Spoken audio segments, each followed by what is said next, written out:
In the beginning, before time had a meaning, there were two beings residing in a garden, separate from space and time, the gardener and the winnower. They played a game of universes. Many grew and died while they played their game, but then it all changed when one of them wanted to change the rules.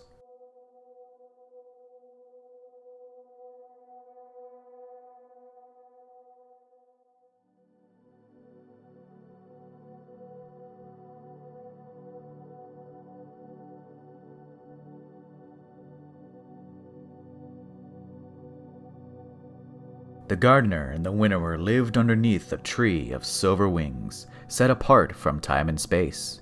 What the gardener grew, the winnower reaped, with strict and harsh rules for their game of creation. The two saw many civilizations rise and fall in their game. They learned the rules that governed what patterns would flourish and which ones would fail. They learned those rules because those were the rules. It ended the same. It always did. One final shape. The gardener didn't like that. The gardener wanted to reward those that were complex, those that had more interesting development. And thus, the gardener changed the rules, and our universe was created. The winnower and the gardener became forever at odds. They would later be known by other names, the witness and the traveler. The war of light and dark had begun. The gardener, or traveler, would seek to bless species that were failing, its light carrying the species to new heights, until the witness, or winnower, arrived to enact its will and eradicate that race with its fleet of pyramid ships, seeking to end the traveler once and for all.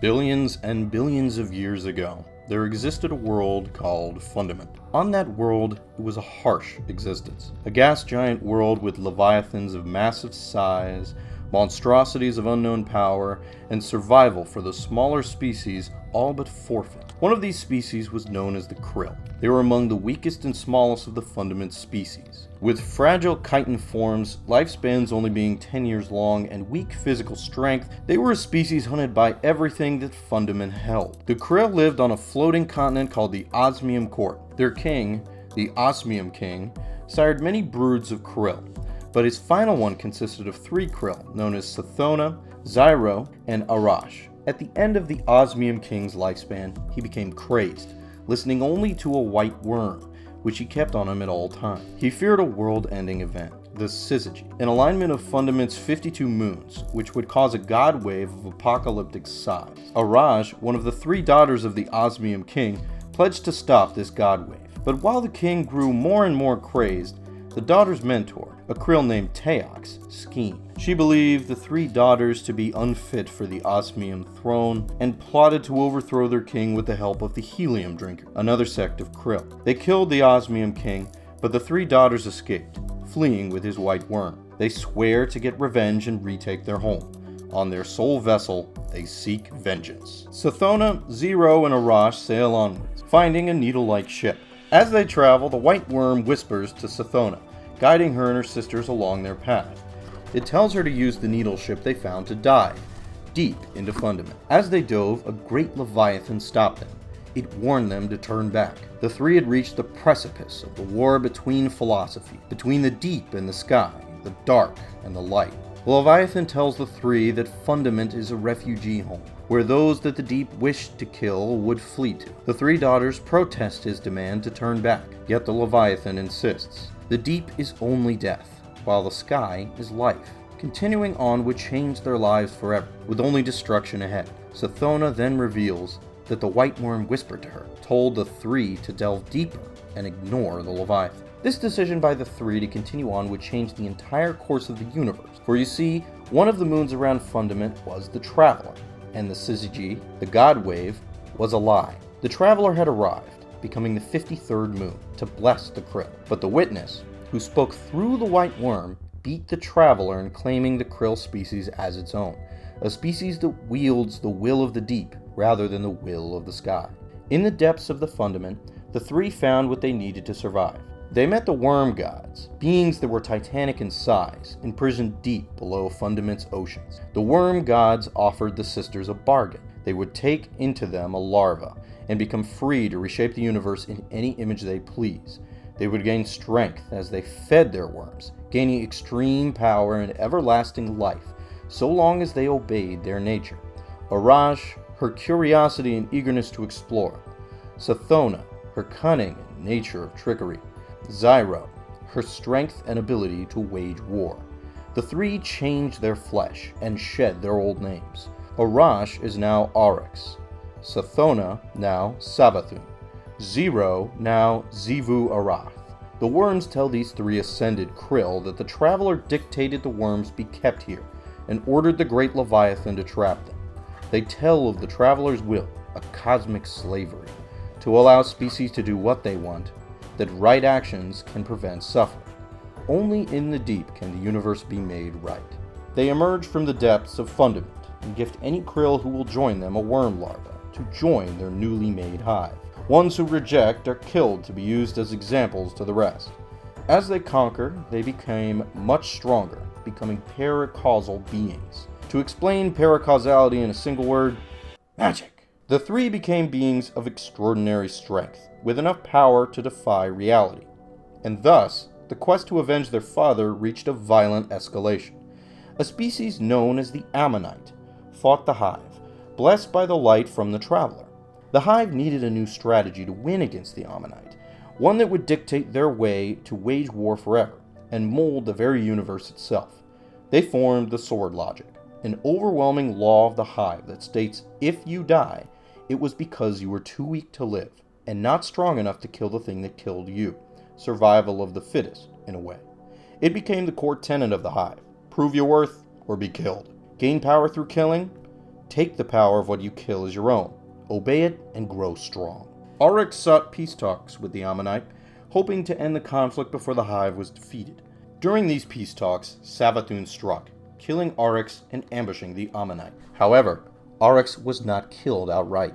The sword logic allows for beings who obey it and grow in strength to have throne worlds, essentially pocket dimensions inside the ascended plane where the being goes if they are killed in the outside world. If they are killed inside the throne world, then they are truly dead. While Auryx was dead, she reflected on her failures while the worm gods consoled her. In the outside world, the worm gods took action. Auryx, now reborn, returned to the fight. The Leviathan had fled Fundament and joined the Ammonite. A massive battle took place on the home world of the Ammonite, and the Ammonite and the Leviathan were eradicated with the help of the worm gods. The Traveler and Teox had disappeared. As the hive conquered the moons around Fundament, they grew, not just in strength, but biologically as well. The hive we see today was born. Thralls, wizards, ogres, knights, and acolytes, all created as they conquered. They became powerful enough to rip into space itself, to achieve faster-than-light travel through the ascendant plane.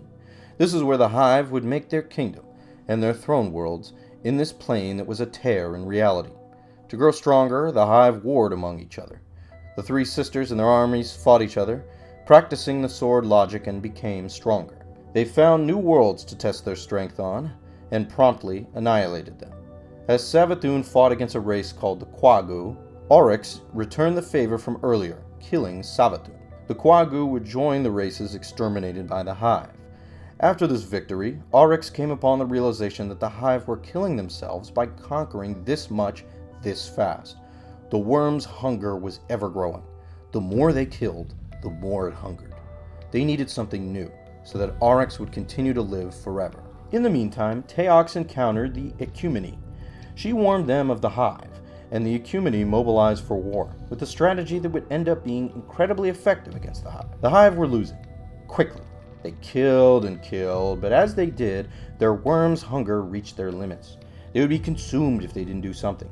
Auryx killed Zivu Arath and Savathun inside the sword space that they lived. They were true deaths to the hive. With their power, Auryx went to the worm god Akka. On the Ecumeni side, they report that the tide of battle changed massively in the hive's favor. Something paracausal that corrupts Ecumeni forces and turns them against their allies. Oryx, with the power of Savathun and Xivu Arath, killed Akka and used the power gained to speak directly with the deep itself, the Witness. Oryx, now called Oryx, the Taken King, had learned the power to take. These powers, and what the Witness taught Oryx, were inscribed on the tablets of ruin. To take is to rend one's will asunder, corrupt a being and replace them with a stronger, perfected version. Their will becomes their masters. They are mindless beings, powerful beings, the Taken. With this power, the Ecumeni were eradicated, and Savathun and Xivu Arath reborn, as Oryx used their natures to defeat the Ecumeni. Teox, however, had escaped again. To cheat the system of their worm's hunger, Savathun devised a system, the tribute system. Through killing, a thrall would take enough energy to sustain itself, then pass the rest up the chain of command until it reaches the worm gods themselves. Thrall to acolyte, acolyte to knights or wizards to the Ascendant Hive, aka Oryx, Savathun and Xivu Arath and their families, then the Ascendant to the worm gods. It was the perfect system. The Hive had achieved true perfection. They were immortal. After eradicating several more races, Oryx gained enough power to once again commune with the Witness. While doing so, his sisters trapped him inside where he communed. So he fought back, crippling his sisters and ensuring they wouldn't be able to do that again. He then decided to expand his family, siring a son, Crota. He tasked Crota, Eater of Hope, with the mission to kill the Traveler. He sired daughters, Iranuk and Irhaluk, the Death Singers, who could weave a song that killed any who heard it, and Nokris, a heretical hive who was given the power of necromancy, two blasphemous actions to the hive. His name was struck from the books of sorrow and he was exiled from the hive. Later on, as Oryx left to commune with the Witness again, his daughters formed a plan. They tricked Crota into ripping open a hole in reality. He expected to create an Oversoul, a tool to make them more resilient in their throne worlds, but instead he tore open a hole to another dimension and let the Vex into Oryx's throne world. The Vex are a robotic race with the power to simulate reality in order to find a path to victory. They have extraordinary power, and in certain places can remove someone from time itself. The Vex originally were overwhelmed by the sword logic of Oryx's throne world, being very easily repelled. The Vex created then a mind capable of understanding the sword logic. Kuria, Blade Transform. This mind understood the sword logic and allowed the Vex to fight much more effectively. For 100 years they fought, with neither side gaining much ground. Kuria studied the Hive in the meantime, learning about the pact they had with the worms. It in itself began to order Vex to worship the worm gods to gain power. Oryx then returned and was able to expel the Vex with ease, using the power to take with extreme result. As punishment for opening the portal, Oryx yeeted his son, Crota, into the portal to fix the mess he caused. And he did. Crota pushed forth, slaughtering a staggering number of Vex on his crusade. Oryx saw the Vex as worthy rivals, as their ideology of winning in all universes conflicted perfectly with the Hive's goal of setting the universe on one path. While they fought the Vex, his sisters conspired to overthrow him, as they do. Oryx was one step ahead, and he put his throne world into a ship called the Dreadnought. He pushed his throne world inside out, and fusing it with his ship rendered it much harder to kill him. With his ship, he killed a creature known as the Harmonious Flotilla Invincible in a single strike, expanding his throne world and causing a massive eruption from the space displaced. This flotilla was protecting a thought ship that Oryx believed held the secret to finding Teox and the gift mast. It was a trap. Kuria lay within and struck, but it could not fathom how to kill Oryx. Oryx used his powers to take Kuria, after Kuria sent a message about how to potentially defeat the Hive to its fellow Vex. The war with the Vex is over. They aren't extinct, a rarity among the races the Hive has encountered. Oryx presents Kuria as a gift to Savathun, and the two prepare to assault the gift mass. Savathun voices doubts that their quest all this time was perhaps wrong, a seed that builds in Savathun over time. Oryx denies this thought, and the three sisters prepare to assault a race known as the Harmony, which live around a black hole. The gift mass lies at the center of it, filled with light. The Hive begin their war. Moons of the Harmony are seeded with Hive broods, meteors rain from the sky, and finally, Savathun captures the gift mast, causing mass loss in morale and assured victory for the Hive. The light from the gift mast fills the hive, giving them renewed purpose on their mission. The three hive gods meet and decide they must separate to grow stronger individually. Zivu-Arath flies off, and Savathun takes her brood and sinks into the black hole, traveling to an unknown section of the universe. Oryx, now alone, proclaims that the traveler is a lie and must be destroyed. The hive will prove the truth in darkness wherever they go. Teox is never found, but the hive and Oryx have found new purpose, not to avenge his father, but to enact the will of the deep, and to take as many as he can, for taking others brings them closer to the deep than he can ever be. Aya.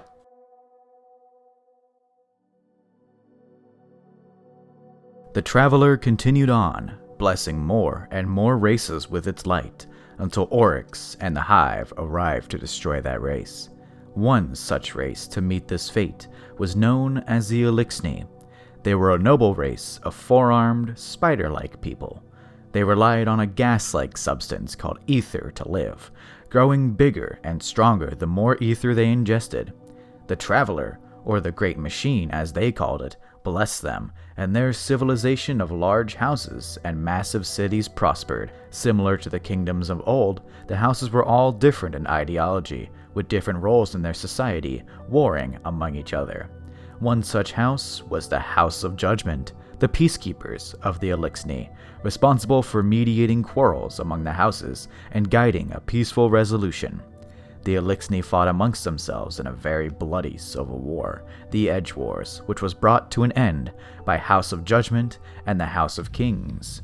Their golden age began, and with the guidance of the Traveler, it lasted many centuries until the Witness found them. The invasion was very quick.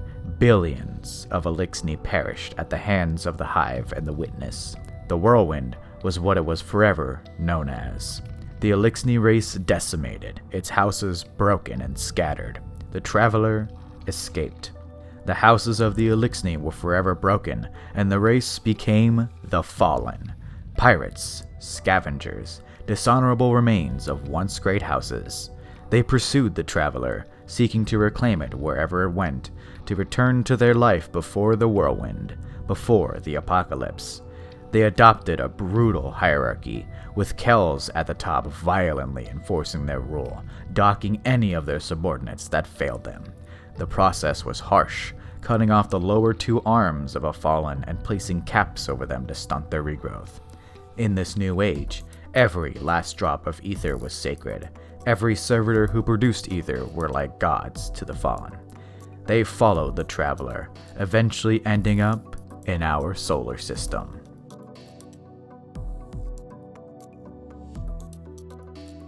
The Cabal are a mighty race of rhino-like humanoid creatures. Very imperialist, their empire is ever expanding.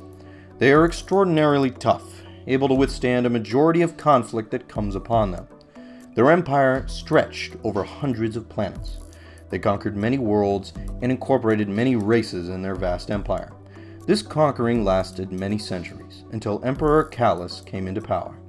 He changed the Cabal Empire forever, shifting it from a military power into an empire focused on art and opulence. He rewrote the history of the Cabal to make him more favorable, and the old ways seem barbaric. He exiled a close ally to the Empire, Praetorian, the consul, and led his armies to assassinate the Praetorian, solidifying his control of the empire. In this time, the empire's capital was moved to the city of Toral Battle. The exiled consul was not one to just allow someone like Callus to take over. In the years since his exile, he planned. He found a young albino Cabal in the wastelands and named him Gaul. He would raise Gaul as a warrior, shaping him into a major threat.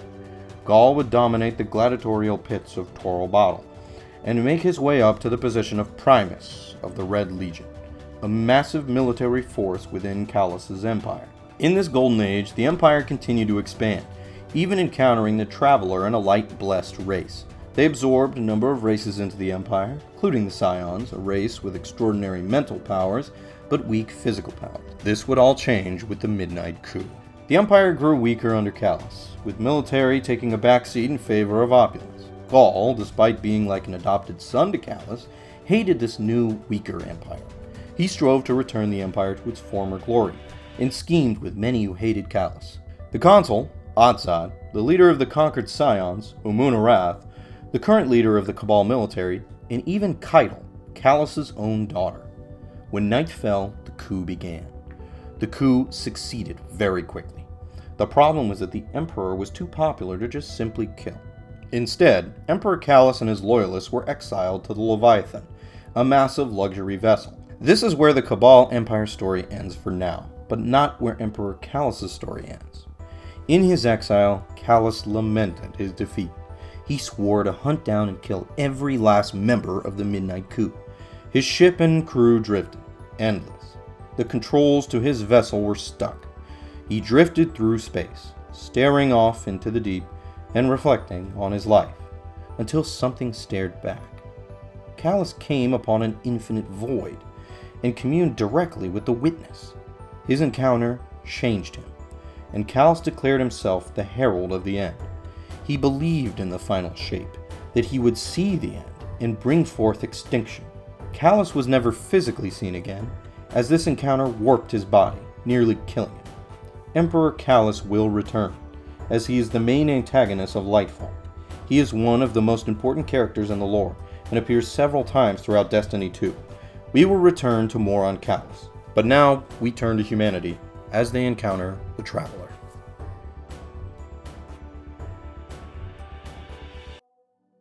In the late 21st century, humanity was on the decline. Earth was overcrowded, and humanity was on the edge of a disaster. Then, a miracle. A strange object was detected entering our solar system and terraforming each of our planets.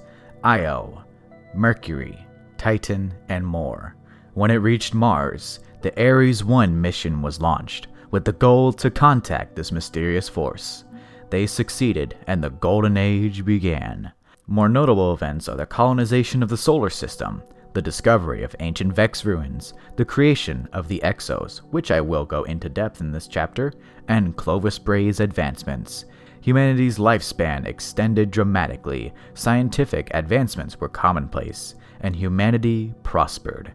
Centuries of progress. Now let's get to the main meat of this chapter, Clovis Bray. Before we get to Clovis himself, an anomaly must be talked about. Why? Well, this links directly into Clovis Bray. Far into the Golden Age, hundreds of years, a team digging into the moon's surface discovered something, an anomaly of unknown origin. The K1 project was then quickly formed as a joint operation between the Clovis Bray Corporation and the Aeronautics of China to study this anomaly. This anomaly in particular had some sort of connection to the Traveler from what the researchers understood. It did have a connection, yes, but not a good one. As the researchers studied this anomaly, it had disastrous effects on their crew, driving them mad. Nightmares, hallucinations, insomnia, and worse. There were even suicides as a result of this study. The Clovis Bray Corporation overtook the project and moved the anomaly to a safer location. This didn't work well, as it got worse. The crew's conditions worsened. Clovis Bray researchers were affected too, and Clovis Bray himself, however, discovered something truly amazing within the anomaly. A voice from the other side. A voice from the darkness. This anomaly was an artifact from the Witness. It told Clovis to go to the icy moon of Europa to find something. Clovis called this something Clarity and ventured forth to Europa. As for the K1 project, the ending was disastrous. They delved too deep and an unknown force attacked them, killing all the researchers there. No one lived to tell the tale, and it was quickly covered up by the Clovis Bray Corporation. Now, let's talk about Clovis himself. Clovis Bray was a genius, through and through. He single-handedly advanced humanity by hundreds of years through his discoveries. However, this progress wasn't all pretty.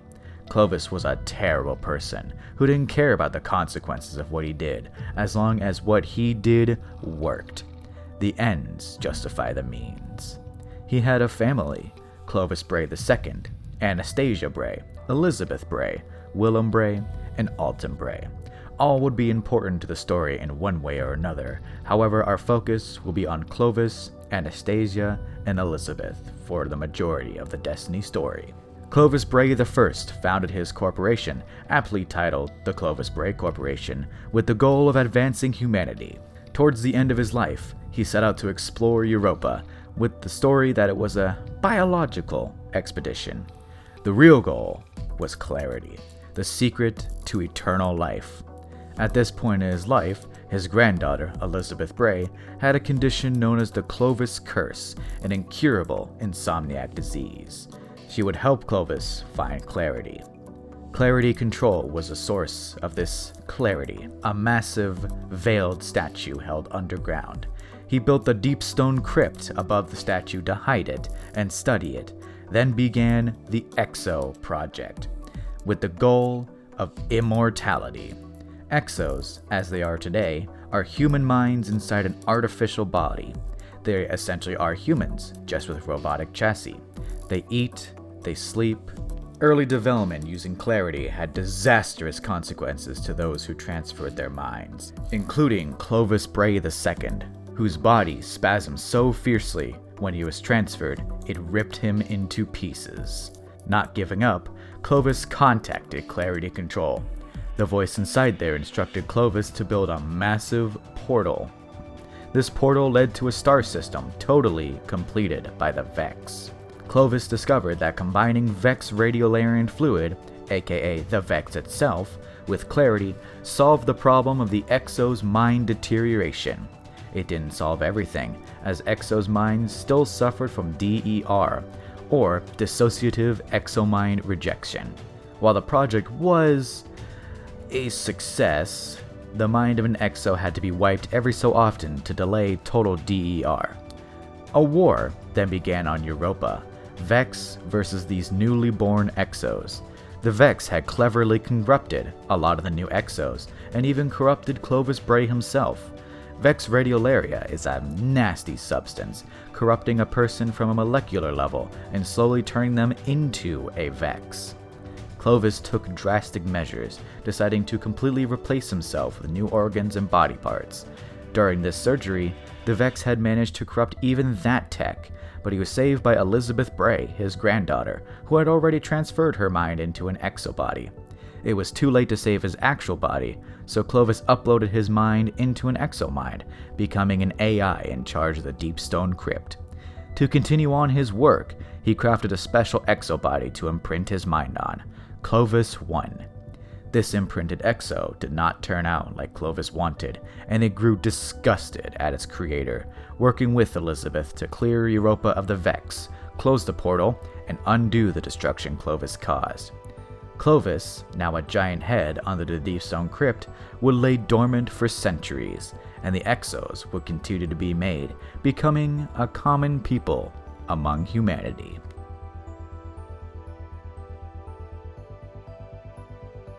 In the midst of the Golden Age, Clovis Bray worked on perfecting the advancement of artificial intelligence, or AI. Many were created, but the pinnacle of this advancement was Rasputin, a war mind capable of controlling many satellites and causing catastrophic extinction-level destruction. He was constructed in defense of humanity, with the ability to see threats far out and prepare against them. Immensely powerful for the defense of the solar system. Clovis Bray installed several pillory stations in case Rasputin ever went rogue. Stations to split the war mind into pieces at a single command. Anastasia Bray, granddaughter of Clovis Bray, saw this AI as more than a weapon, doubting it would ever go rogue if it was taught well. She wanted to give Rasputin the ability to think for himself. Writing, language, history, all taught to the war mind. All for naught, as the darkness was coming. The Exodus Project was started very close to the end of the Golden Age, as a means of protecting humanity in case a catastrophe occurred. A skyshock level event, in Rasputin's terminology. Extinction. Many ships were built, and a new technology was created. SIVA. Programmable matter. It can take any form that the controller wished. It was a technology that could take humanity as far as they wanted. That dream was never realized, as something was coming.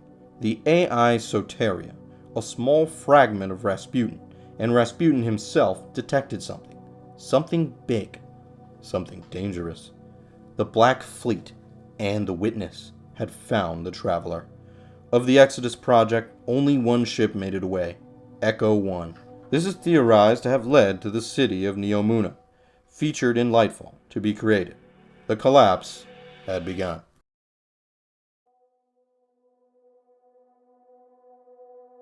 Kraken Mare, a massive underwater drilling station on the moon of Titan, was the first victim of the apocalypse. What started out as a normal day quickly turned south. An alert from an AI, an evacuation order, the Traveler rapidly departing from Io, heading to Earth.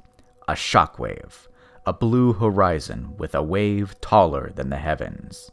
The Black Fleet had arrived.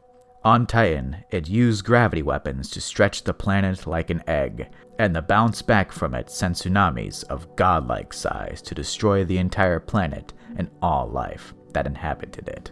The Exodus project was a failure. An overwhelming majority of the ships built did not make it, the ships marking a graveyard where many millions, maybe even billions of people died. Of the ships that made it off, they didn't make it far. One ship crash-landed on the moon of Nessus. One ship made it to Neptune.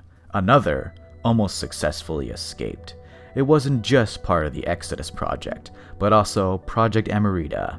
The ship was codenamed the Exodus Green, a deep space colonial expedition that had departed just before the collapse. It had made it to the asteroid belt when the collapse hit. A young woman named Mara Sov, 19 years of age, loved to float on the outside of the vessel Yang Liwei, the other name for the Exodus Green. Spacesuits designed for this helped her float among the stars she so loved. While the ship was adrift heading onwards, the crew of the vessel detected a Karhe White transmission. The solar system was under Warmind control. The crew didn't know what to make of it. The ship was forced into service as a warship. A Sky Shock level event, hostile extrasolar arrival. A force attacked the Yang Liwei, shaking it to near destruction. The crew reaches a decision to call out to whatever force is following them, declaring neutrality. At this moment, Mara was drifting outside the ship. She could see the forces of light and dark reaching a singularity right on their ship. It tore into the ship and into her body, tearing both apart, and she and the crew of the Yang Liwei were reborn. Beings of both light and dark, reborn anew in the dimension of the Distributary, a pocket dimension and the new homeworld of the Awoken, a new race of humans with blue and sometimes pink-colored skin. Their history is extensive, and I won't be covering it here. Mara Sov became queen of this new race after some time, setting up in the Reef, a massive ship graveyard. And Uldren Sov, her brother, became its prince. Most of the Awoken would live in this pocket dimension, but others would travel freely to the city and elsewhere. As for the rest of the solar system and humanity, they were doomed. There was no true invasion, per se. No armies deployed, no grand battles. The weapon the Witness and its Black Fleet used was the fury of the elements. Gravity warping, hurricanes, thunderstorms, all amped up to apocalyptic levels. But humanity was not wiped out. Why? There was more than just humanity and the Black Fleet at work. Something unknown crippled the Traveler, whether it was Rasputin, forces of the Witness, the Traveler sacrificing itself, or some other unknown force. It isn't clear, but it was enough. It forced the Traveler to protect itself, and thus the Traveler created the Ghosts. Small, sentient robots with the power of resurrection and of paracausal powers. They gifted those they resurrected with the powers of the light, and could resurrect them again if they fell in battle. The Traveler fell silent, and the invasion was defeated, but humanity was destroyed. Forces of the Fallen, Hive, Vex, and even Cabal raided the ruins of humanity. Humanity was not extinct, but close to it. They needed a home.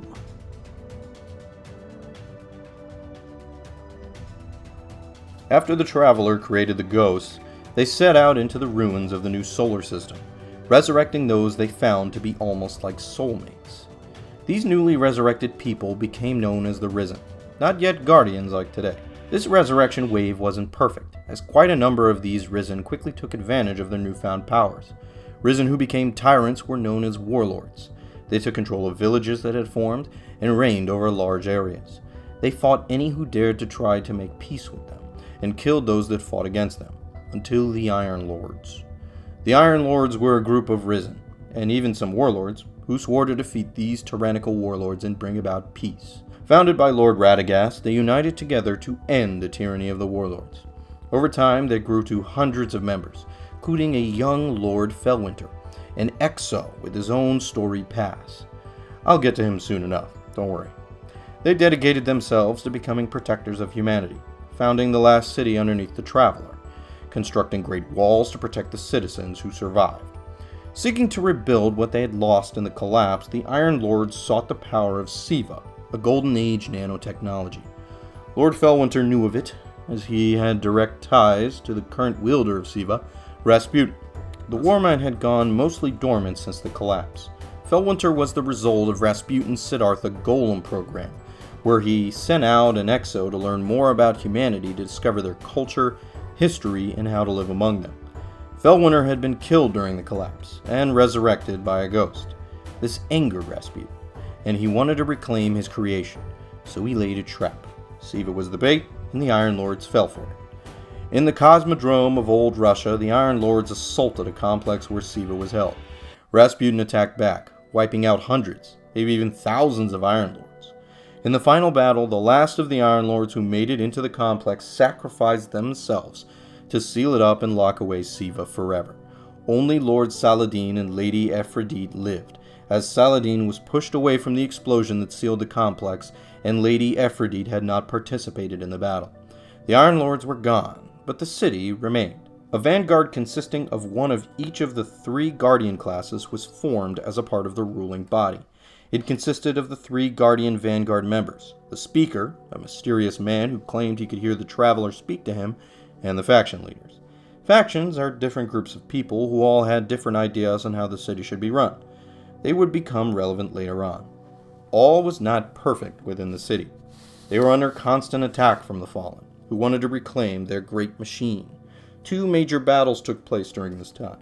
The Battle of the Six Fronts and the Battle of Twilight Gap. For the Battle of the Six Fronts, a massive army of Fallen assaulted the city on 6 sides.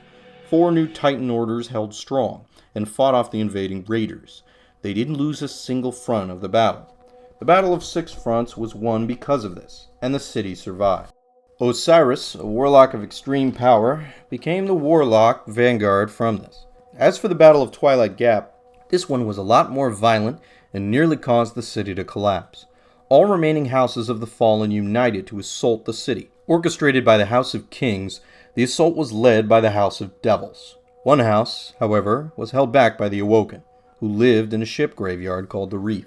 They stopped the House of Wolves from making it to the last city in a war that would become known as the Reef Wars. During this, the Kell of the House of Wolves, Skolas, was locked up, and the house remains were conscripted into the Awoken army. Saladin Forge, the last Iron Lord at this time, commanded the armies of the defense. They nearly lost, and retreat orders were issued, but Lord Shax, a Titan, rejected those orders. He led a fire team consisting of Anastasia Bray, yes, that Anastasia Bray, and 4 others to defend the city in the Twilight Gap. These 6 would win the day, saving the last city from assured destruction. In the aftermath, Anastasia Bray was presumed dead, and Lord Shax formed the Crucible to train new generations of Guardians to fight better. The city age was in full swing, and it grew to a massive size, with all people outside the walls flocking to the last safe city on Earth. Of course, the city was not without flaw. They had discovered that the Hive was setting up on the moon, and the Vanguard ordered a strike to establish a beachhead and fend off the Hive. Hundreds of Guardians joined the fight, and many were killed in what would be called the Great Disaster. Crota, son of Oryx, massacred many of the Guardians himself. The moon was then made off-limits unless absolutely necessary. During the City Age, a type of beast found the Traveler. They weren't hostile, but in fact granted wishes. Ahamkara. Dragons. Shapeshifters. These dragons were of paracausal origin. feeding on the misfortune that befell those that wished. Guardians sought these dragons to gain amazing power. Too many, to a point where it became dangerous. The last city declared Ahamkara needed to be made extinct, and the great hunt began. All Ahamkara were hunted down and killed, except for one. Riven was hidden in the distributary by Queen Marasov. All others were killed. The bones of the Ahamkara still held power, whispering to their wielders. The great hunt may have concluded, but the bones still lingered, causing unknown effects.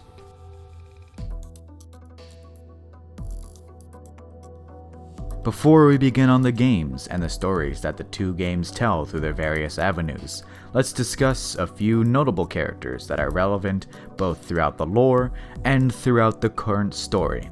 Let us begin. First, the story of Mithrax. Mithrax was born to Anax, a survivor of the whirlwind.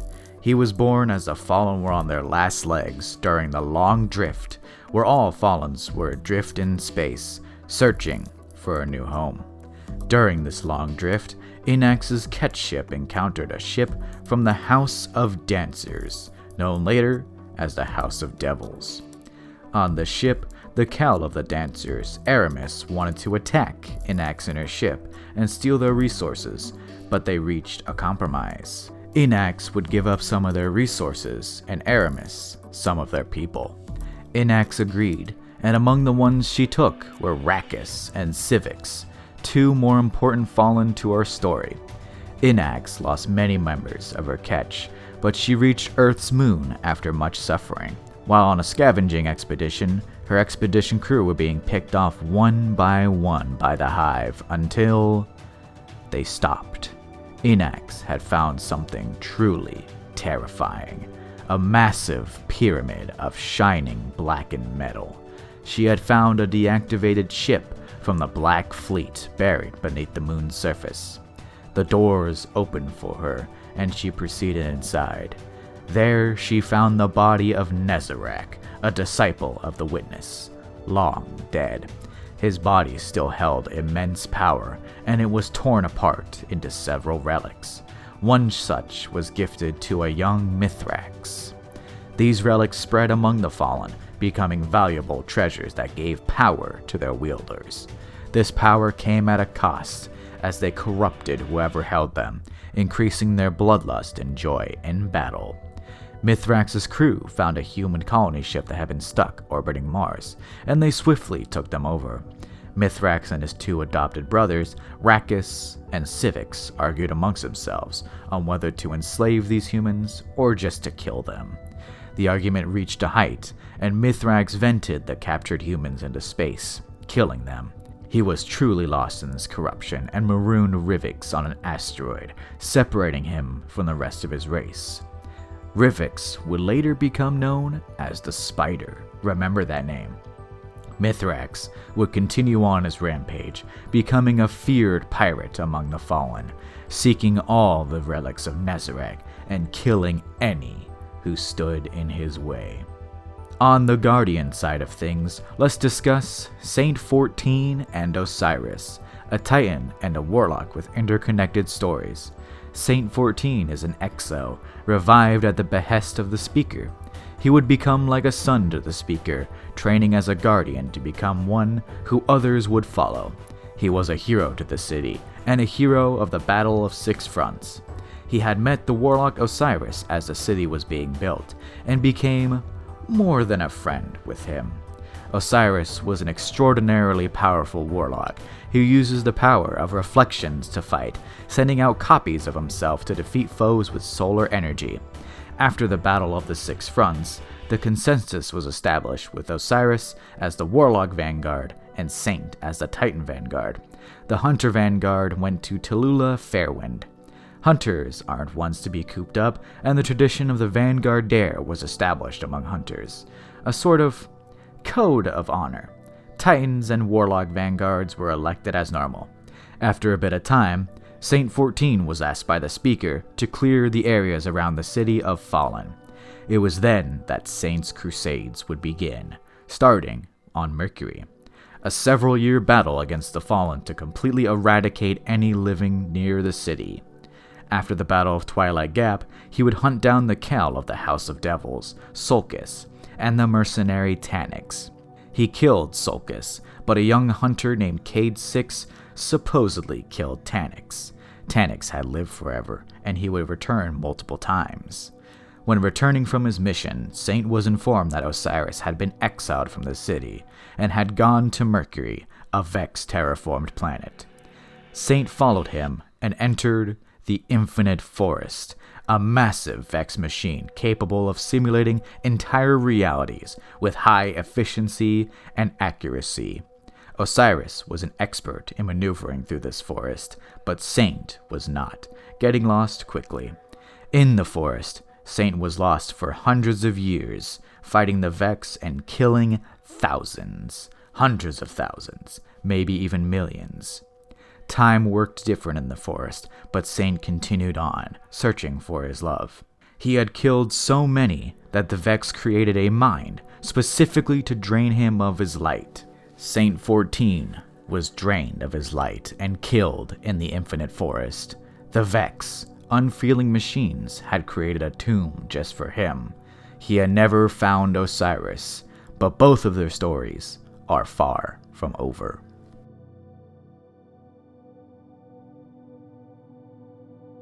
Many years after the collapse, a Guardian wakes up for the first time in the ruins of the Cosmodrome. Our player escapes swiftly after the Fallen chase us through the wreckage.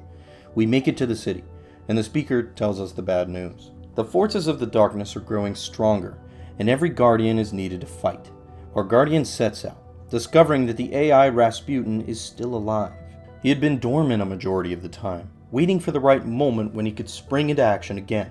We help reactivate him, then we travel to the moon to stop a hive ritual that would drain the traveler of its light. On the way, we meet a mysterious exo-stranger. She tells us how to stop the ritual, so we do. But that didn't stop everything. The exo-stranger tells us on Venus that the Vex are also draining the traveler of its light inside the Black Garden, a Vex pocket dimension that exists outside of time and space. The Vex inside there are of the Soul Divisive, a group that is different from other Vex. They discovered the witness and found that by worshipping it, they could gain power and survive any incoming catastrophe. The conduit for their worship was the Black Heart, at the center of the Black Garden. Our Guardian doesn't know how to get there, so we seek the Reef and the Council of Marasov. She tasks us with gathering the eye of a Vex Gate Lord, and we do. We are the main character after all. Returning with the eye, Marasov tells us that the entrance to the Black Garden is on Mars, in the heart of Cabal territory. We defeat several high-ranking Cabal, then enter the Black Garden. We are met with a trio of powerful Axis minds, but are able to defeat them all. Defeating the trio severed the Garden's connection to the heart, and the Black Heart was destroyed, freeing the traveler. Upon returning to the city, the exo-stranger gifts us her rifle and disappears. Of course, there's several more years of games and expansions, so clearly this wasn't the end. On our moon, an evil stirred. Crota, the son of Oryx, an immensely powerful hive god, responsible for the slaughter of thousands of Guardians centuries ago in what would be known as the Great Disaster. We learn of him through Eris Morn, a former Guardian who had led a failed raid attempt into Crota's lair.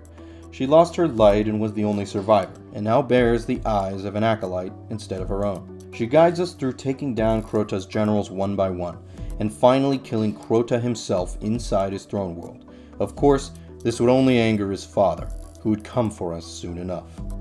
In the second expansion of the first game, the House of Wolves under the leadership of Queen Marasov rebelled, throwing the Reef into civil war. Skolas, former Kell, returns to claim his title, and declares himself the Kell of Kells, a name in ancient Fallen prophecy, where the Kell of Kells would unite all the houses of the Fallen. Queen Mara enlists the help of the Guardians, including us. With the help of Petrovenge, the Queen's emissary, and Varix the Loyal, a scribe and proclaimed last member of the Fallen House of Judgment, we were able to stop Skolas from using powerful Vex technology from summoning ancient Fallen houses through time. Skolas was thrown back into the prison of elders, and our Guardian was able to finish him off once and for all.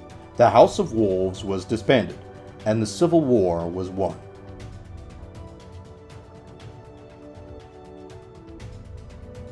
At the start of year 2 for the games, the Taken King had come to avenge his son. Arriving with a fleet, he was met by an awoken army led by Mara Sov and Prince Uldren. Mara tries to use her ultimate weapon, the Harbingers, but with little success. It destroys quite a lot of Oryx's fleet and stops a dreadnought in its tracks, but the hull itself is undamaged. Oryx then unleashes his ship's superweapon, sending out a shockwave that obliterates the awoken fleet, killing Marasov and sending Uldren spinning off into space to crash somewhere unknown. The city is alerted, mobilizing for invasion.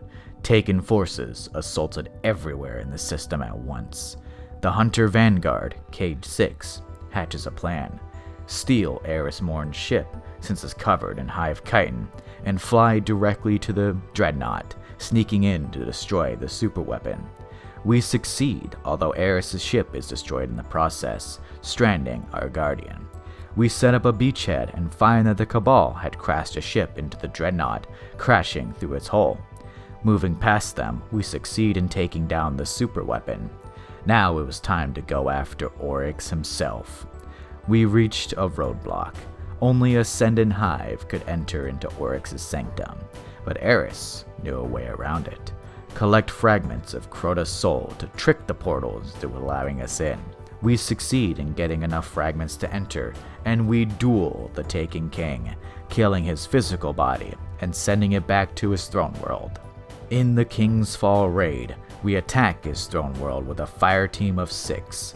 We defeat his war priest, an ancient Ascendant Hive responsible for destroying hundreds of worlds. We find and defeat Gogoroth, a massive ogre who was originally created by the worm god Zol to kill Oryx, but Oryx took it into its own legions. After that, the Death Singers, Ir-Anuk and Ir-Halak, daughters of Oryx. We used their own death song against them, defeating them. Then the Taken King himself arrived.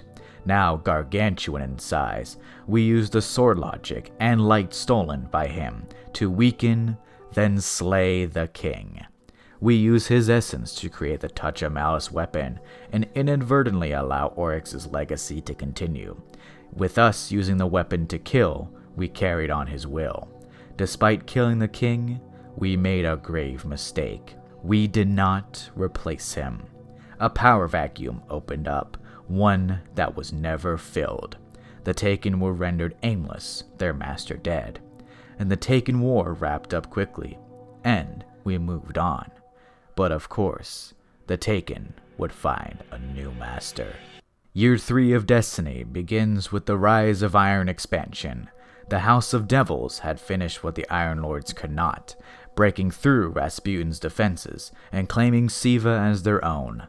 Devil Splicers used this nanotech to enhance themselves into cyborgs. They claimed a section of the Cosmodrome as their own, calling it the Plaguelands. Lord Saladin of the Iron Lords called upon Guardians to raid the Plaguelands and stop Siva before the Fallen used it to assault the last city. With his help, we took to the Plaguelands, destroying any spliced Fallen in our way. When we entered the Siva replication complex, we were met with a gruesome sight. Former Iron Lords, warped and twisted by Siva into cyborg zombies. We defeat these zombies' Iron Lords, and Saladin grants us the title of Young Wolf, the first in a new generation of Iron Lords. In the Wrath of the Machine raid, we assault the heart of the Siva complex, killing the Archon of the House Devils and wielder of Siva, Axis.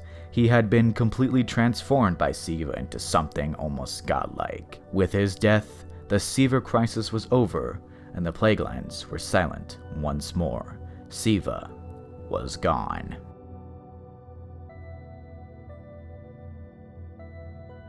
In between the games, not too much happens. The Fallen, after their defeat, united under the House of Dusk. They were just scrapping together remnants of the race. They had no Kell, no open leadership. They were just the race. Additionally, the Cabal had sent a desperate call for aid to the Cabal Empire and Dominus Gaul. In the Cabal, going to war means exile until victory, and a call for aid is always a bad sign. At the beginning of Destiny 2's story, the Red Legion, led by Dominus Gaul, attacked. an ambush that was perfectly orchestrated. The Red Legion took advantage of a large storm to sneak up on the last city, destroying the tower, the hub for the consensus of the last city, and managed to encase the traveler in a massive cage, cutting off the light from any guardian alive. The speaker was captured, but we arrived just in time. We lost, and our connection to the traveler was severed. We were not killed, however, and our ghost found us. It was grim. Many hundreds, maybe thousands of guardians were killed. Without the light, we were powerless and hunted by the Cabal. We explored outwards, encountering Surya Hawthorne, a civilian of the farm, a safe haven for surviving guardians outside the city. She advised we stay and recover, but our eyes were set on something in the distance, a shard of the Traveler, broken off centuries ago when it was crippled. Meanwhile, the Red Legion took to the rest of our solar system, destroying the gate to the Black Garden, drilling into the planet Io to harvest light, and setting up a gargantuan command ship orbiting our sun, the Almighty. It was a superweapon capable of eating our sun, detonating it in the process. Our guardians set out to the shard of the Traveler, following a vision sent to us by the Traveler itself. We fight through the House of Dust to reach it, and are able to tap into the light that remains inside the shard, regaining our powers. Then it's off to the moon of Titan. The Vanguard, completely empty of morale, had split up. Ikora Ray, the Warlock Vanguard, went to Io, Zavala, the Titan Vanguard, to Titan, and Cade 6, the Hunter Vanguard, to Nessus. On Titan, it was all bad news. Zavala lost the will to fight, and many lightless guardians had perished to the hive, until we arrived. We drove away the hive with our reclaimed light and established a base on Titan. With the help of Deputy Commander Sloan, we found out the purpose of the Almighty. With this information, we restored Zavala's will to fight, and pledged to restore his fire team before taking on the Almighty. We track a transmission from Cade 6 to the moon of Nessus. We find the Hunter comically stuck in a Vex teleportation loop, after he tried to steal a teleporter to reach Gaul quicker. We kill the Vex mind controlling it and free Cade. He tells us that Ikora is on Io, where the Traveler first touched down. We then depart while Cade meets up with Zavala, meeting Ikora overlooking the place where the Traveler touched down. The Cabal had been busy mining up the Traveler's light that had seeped into the plant. In doing so, they attracted the Taken. They were surprisingly focused, almost like something new was guiding them, some hidden force. We'd find this later, as we had other work that needed to be done. We traveled to a broken Warmind vault and discovered Asher Mir, a warlock who was in the process of being completed by the Vex. His arm was gone, replaced by the arm of a Hobgoblin Vex. With his help, we discovered that we can't outright destroy the Almighty without destroying our sun in the process. Ikora then reunites with Cade and Zavala back at the farm with a plan to take out the Almighty. The plan is simple! Steal a Cabal ship and fly it to the Almighty, disable the weapon, then use the Vex teleporter to teleport back. Meanwhile, an assault to reclaim the last city would begin. We succeed in disabling the Almighty and teleport home. When we return, the attack was going well, but it wasn't going to last. We took a desperate gambit, using the portal to go to the heart of Gaul's command ship, sitting right in the heart of the cage that the Traveler was in. During this time, where we are taking out the Almighty, the Speaker and the Consul were both killed by Gaul, who saw himself as a noble knight, claiming the light for good. He was ultimately swaying towards letting the Traveler go, and for it to gift him the light. When the news of the Almighty got to him, he decided against it, instead forcibly taking a bit of the light and becoming a wielder of it. Our Guardian and Gaul face off in a final showdown, and we are victorious. Upon his defeat, Gaul emerges from his body in a blaze of light. He speaks directly to the Traveler, finally awaking it from its ancient slumber. In a massive blaze of light, Gaul is destroyed, the cage is broken, and the light is restored to all Guardians. The blaze of light doesn't just end there, it travels far, through Mercury, opening the infinite forest for the first time in decades, past Mars, where it begins to melt the ice caps, past our solar system, past our galaxy, to awaken an ancient threat that had also been slumbering, the Black Fleet. The Witness had awoken alongside the Traveler, and it was coming to finish what it had started. Before the first Destiny 2 expansion, we finished other odds and ends that were needed, taking down several big Vex mines, defeating the Red Legion everywhere we could, and restoring Titan's floating cities to stability. When we finished, the former Emperor of the Cabal, Emperor Callus, arrives in our solar system and begins to devour Nessus with his Leviathan. He invited the Guardians to his Leviathan, challenging them. We meet his challenge, and defeat many of his loyalists before encountering Callus himself. Or is it? As we fight, it is revealed that the Callus we fight was in fact a robotic copy of him.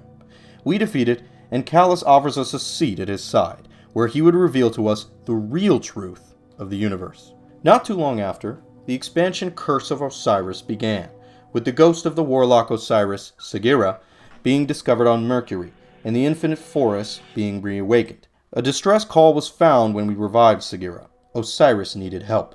We went into the Infinite Forest to rescue him, encountering Panoptes, the Axis mind in control of the Infinite Forest. We couldn't pinpoint its location, but through exploration of different timelines the Vex had simulated, we discover its lair.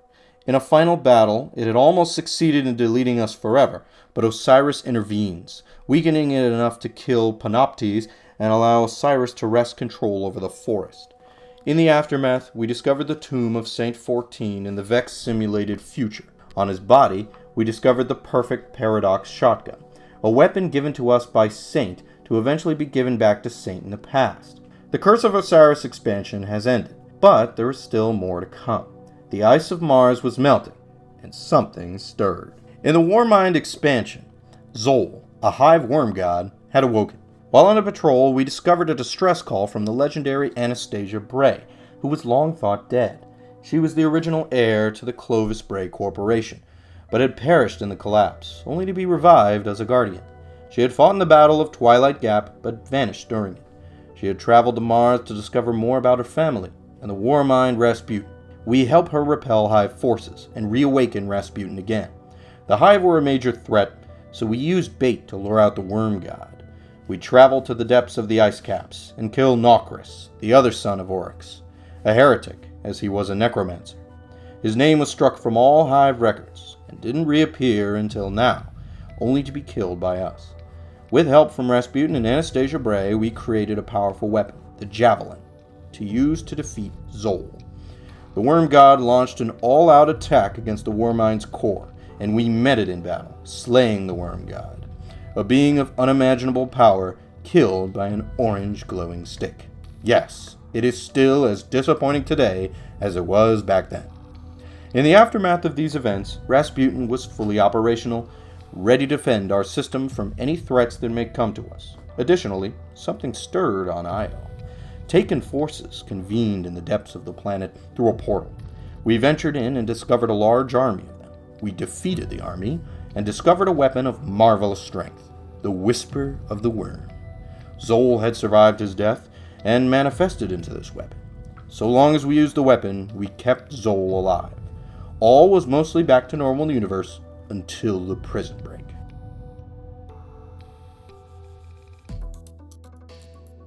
Forsaken, a name that forever remains powerful in the Destiny community, regarded as the best expansion in franchise history. Of course, before we get into it, there is much that happens before the Prison of Elders is broken into when the expansion starts. Let's begin. Aramis, the Ship Stealer, a name that we have mentioned before. She is a very ancient fallen, having survived the whirlwind itself. Where we find her recently, she was locked in the Prison of Elders, a massive prison in the reef where the Awoken jailed threats to them and to the city. Aramis was a ferocious warrior in the gladiatorial arenas of the prison, remaining undefeated. When in her cell, she met a neighboring fallen from the broken House of Wolves, Praxis, a fallen who loved machinery and was a technological genius. The two became friends, both wanting to reclaim the great machine for themselves. One day, when she is healing from a wound, an alarm sounds. The Prison of Elders was experiencing a prison break, orchestrated by none other than Varix the Loyal, former scribe of House of Judgment. Aramis and Praxis escaped the prison. From here, I'll jump a bit forward before returning to Forsaken. Later on, chronologically, she tried to raid the ruins of the tower in the last city, but was beaten back by Mithrax, who had renounced his pirate ways at the time and joined a fire team with two guardians. Her first true defeat. Since Civix was killed not too long before, during the Black Armory season, she swore revenge and would vanish from the story until later on. Uldren Sov, Prince of the Reef, one of the original Awoken created centuries ago, was the spy master for his sister, Queen Marisov. He was loved by the people, but didn't see it as a true love, only admiration due to the proximity to his sister. He spent a long time exploring the Black Garden with his friend Jolion. The two would explore for an unknown amount of time. While there, it is theorized that something corrupted him, changing his attitude, making him bitter, distant, and edgy. He fought for the Awoken for years, during the Reef War and the Wolf Uprising. During the battle against Oryx around Saturn, he was blown away, becoming the only survivor of that battle. He crash-landed on Mars and had no way to contact his people. He felt Mara's presence, pushing him into isolation. In truth, the whisper in his mind was none other than the voice of Riven, the last Ahamkara, who had been taken by Oryx, then Savathun after the Battle of Saturn. Riven led Uldren to the Kell of the House of Kings, who asked Uldren for help. Uldren became a traitor to his people for this, and he took it to the extreme, allowing the Red Legion to invade the reef and destabilize the area. On an expedition, Riven whispered to Uldren, directing him to where a Fallen named Krill was being attacked by Guardians. After the fight, Uldren unknowingly made a wish to Riven to save Krill's life. With this, Krill's ether turned black and sickly, becoming a dark ether. Krill would become the first of the Scorn, undead Fallen. With Krill's help, the two rose up, recruiting several Fallen, then Scorn barons to their crusade. They destroyed the House of Kings, with Uldren himself docking the Kell. Uldren moved on, continuing his search for his sister. Petra Venge, the current leader of the Awoken, and Ilan, one of the last remaining Techians, or Tech Wizards, saw madness in Uldren. He was thrown into the Prison of Elders' deepest level, being seen as a major threat. After a year rotting in prison, he tricked Varix into releasing him. With the help of the Barons, he started the prison break, and this is where Forsaken begins. The reef is in chaos. Cade 6, the Hunter Vanguard, joined with Petra Venge and our Guardian. We arrived at the height of the breakout, with many cells being broken open and the inmates escaping. Our fight to quell the break goes really well, with our Guardian and Cade even turning the defenses back on. Of course, it didn't all go well. Cade made a crazy move, collapsing a giant control room that was suspended to make his way to the bottom of the prison, crashing alone. When his ghost revived him, Petra discovered something, that Uldren was gone. He had escaped. Cade was then assaulted by the Scorn. To explain the Scorn simply, they're undead Fallen, raised by the dark ether that flowed from Krill. They were mindless zombies under his control. Cade fought valiantly, defeating many Scorn while the Barons watched. A Baron known as the Rifleman saw an opportunity, loading a special bullet. A bullet made to kill ghosts. He took position and waited for a ghost. When Cade cleared the advance wave of Scorn, he made a fatal mistake. He pulled out his ghost, Sundance, to heal him, and the Rifleman took a shot. It only took one bullet. Cade's ghost was shattered, and Cade was left mortal. Another Baron, the Hangman, dealt Cade a massive blow, crippling him. And finally, Uldren appeared. With Cade's gun in hand, he fired the gun, killing Cade 6, the legendary Hunter Vanguard.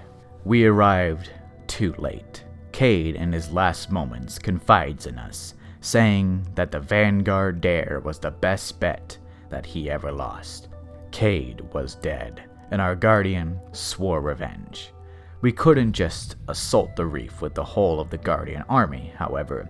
We would risk open war with the Awoken, so our Guardian went alone to hunt the Barons. we landed in the reef, meeting a Fallen who called himself Spider. In exchange for help to find the Barons, we assist Spider and his associates in clearing the turf of his scorn. He was a gang leader hiding in the shadows and smuggling goods in and out of the reef. With his knowledge, we managed to pinpoint the Barons. Hyrax, the Mindbender. A fallen of the House of Exile, he became obsessed with the Hive after falling into a deep pit. He learned their magics.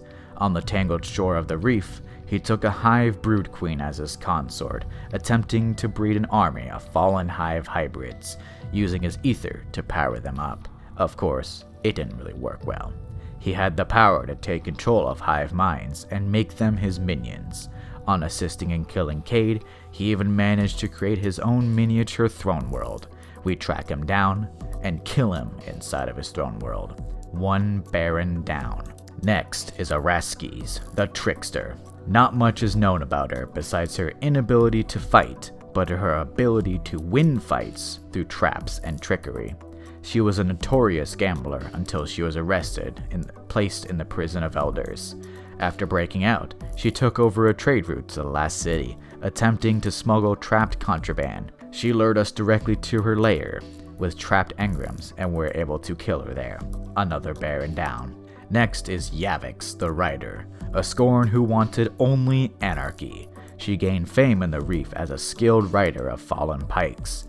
When released from prison, she caused chaos in the reef, eventually being killed by us in a battle of riders. Canix, the Mad Bomber. He was, in short, just a terrorist, bombing many awoken buildings in the reef for no real reason, just for fun. He was skilled at laying minefields. We encounter him inside a cave in the reef and dodge around his mines to reach him. Upon killing him, he detonates all the bombs in his lair, but we are able to escape and hunt down the next Baron. Rexus Vaughn, the Hangman, the one who crippled Cade 6, a heretic among the Fallen, as he hated servitors that produced fallen ether. He loved torturing and killing them, even coming to blows with another Scorn Baron over this treatment. He is personally responsible for killing the last remaining servitors in the House of Wolves, dooming them to extinction. We are able to track him down when he kidnaps a few servitors under Spider's command, killing him in his own lair. Now only 3 remain. Pirha, the Rifleman, the one who killed Cade 6. Shunned for his blindness, he created a mechanical eye to see connecting it to his rifle. It allowed him to be the perfect sniper. He uses hard light decoys to confuse his prey and takes him out in one shot. Despite this, we defeat him, springing a trap he set, and now only 2 remain. The second in command of the Scorn, Elixir, the Machinist. She gained fame through battles in the Reef Wars and was outed as a heretic for challenging fallen tradition. She met Krill and Uldren and became close allies with them before being thrown into the Prison of Elders. After they escaped, she took it upon herself to delay our guardian as much as she could, firing missiles from her back and summoning many Scorn to fight. We kill her, but her plan worked.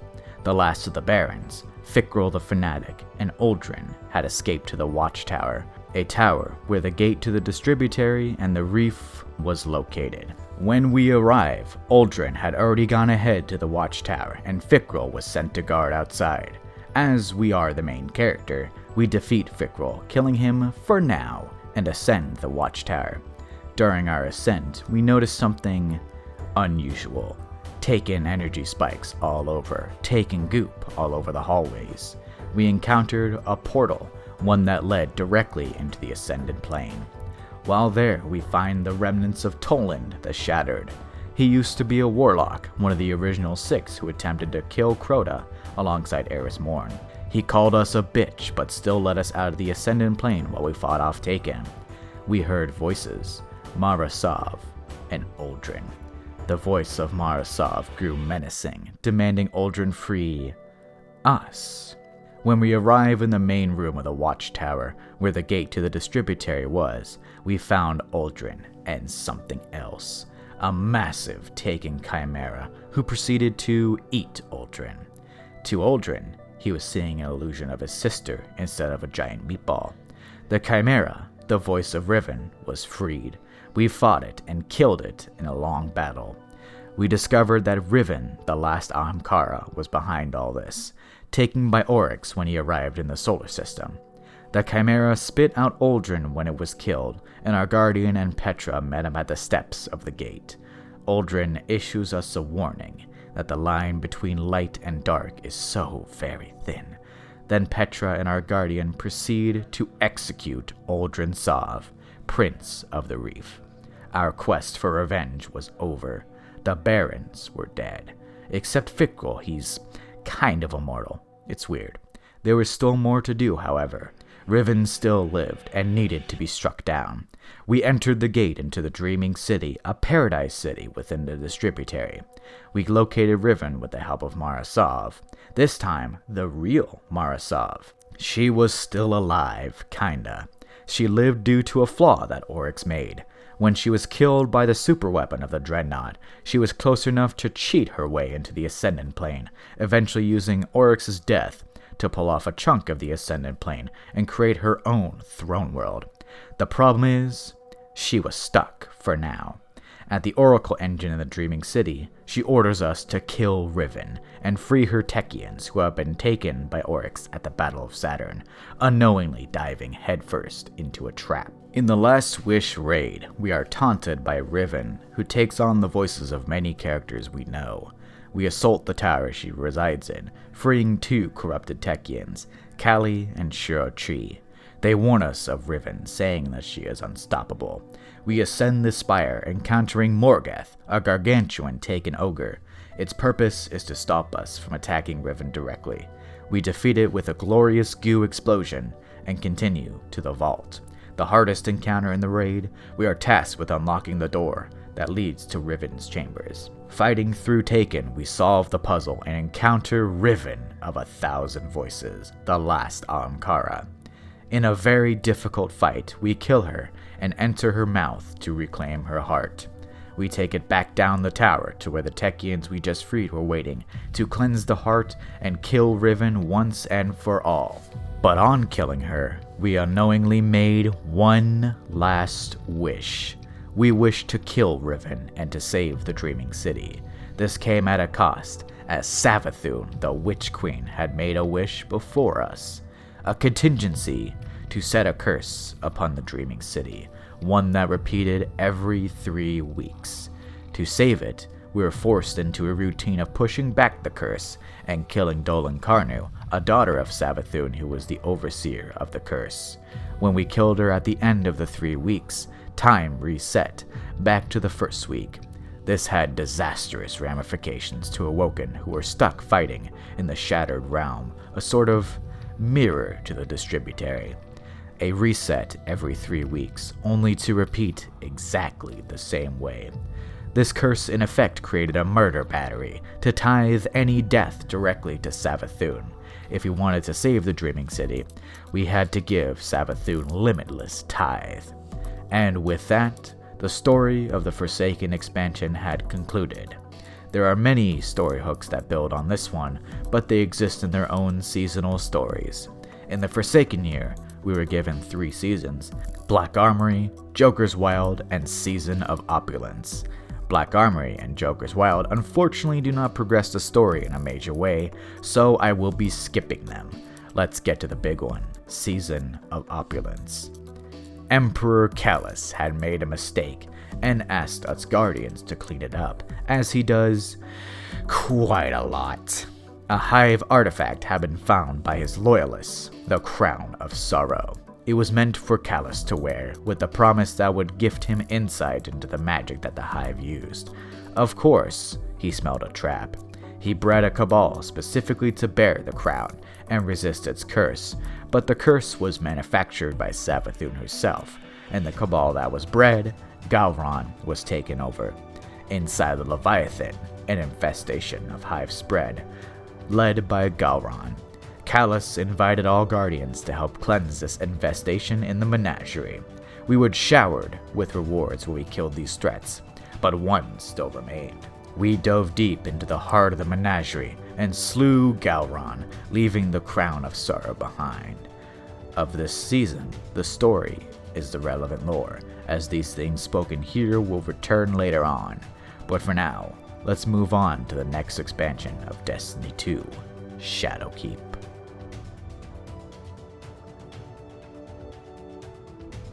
On Earth's moon, a new evil stirred. The Witness had created a new threat: nightmares.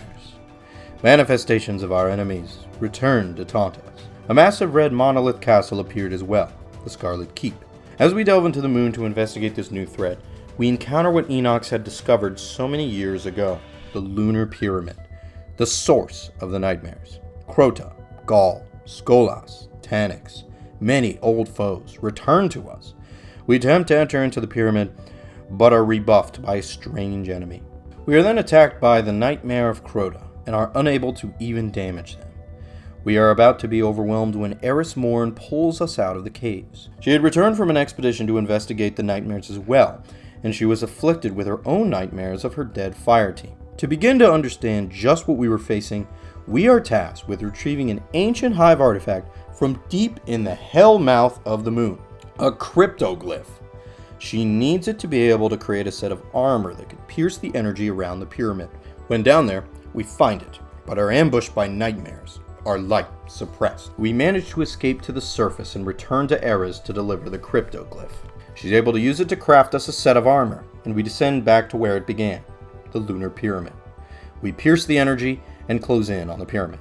The side of it opens for us, almost inviting us in. We are pulled on a beam of sorts, and our ghost seems to be taken over, talking strangely, as if whatever controlled these nightmares had possessed him. We make our way through the pyramid and are challenged by more nightmares. We defeat them and continue on, finding a statue of a veiled figure. We approach it, and it gifts us a strange artifact. When we touch it, we are given a vision. We are standing in the Black Garden, and a voice behind us speaks. We turn around and are greeted by a horrifying sight. A mirror image of us with hundreds of pyramid ships flying in the background. The Black Fleet. It offers to let us surrender, and it will give us the salvation we deserve. We are sent back with this threatening message, and the artifact speaks. With Eris translating, it guides us into the Black Garden, where we encounter Vex of the Soul Divisive in the Garden of Salvation raid. We defeat many Vex and encounter the Sanctified Mind, a massive Vex who spoke directly to the Witness, being twisted by its proximity to the Black Fleet. We defeat it, and on its death, a pyramid scale appears, a smaller vessel from the Black Fleet. A pit opens up, and we descend into the depths and find another veiled statue. This is what the artifact was leading us to, and the voices became silent. This was clearly a message. The Witness was coming. In the aftermath of the raid, we help Eris cleanse her nightmares and defeat any remaining on the moon, and the Shadowkeep expansion was ended. Now, we begin the season of Undying. Not much happens here, I'll keep it short. They summon the Undying Mind to accelerate their efforts. To counter this, Ikora Ray built a Vex portal in the tower that would allow us to kill the Undying Mind in every single timeline to stop the invasion. We succeed, but the consequences are unknown to us at this point. In killing the Undying Mind in every timeline, we doom the Vex.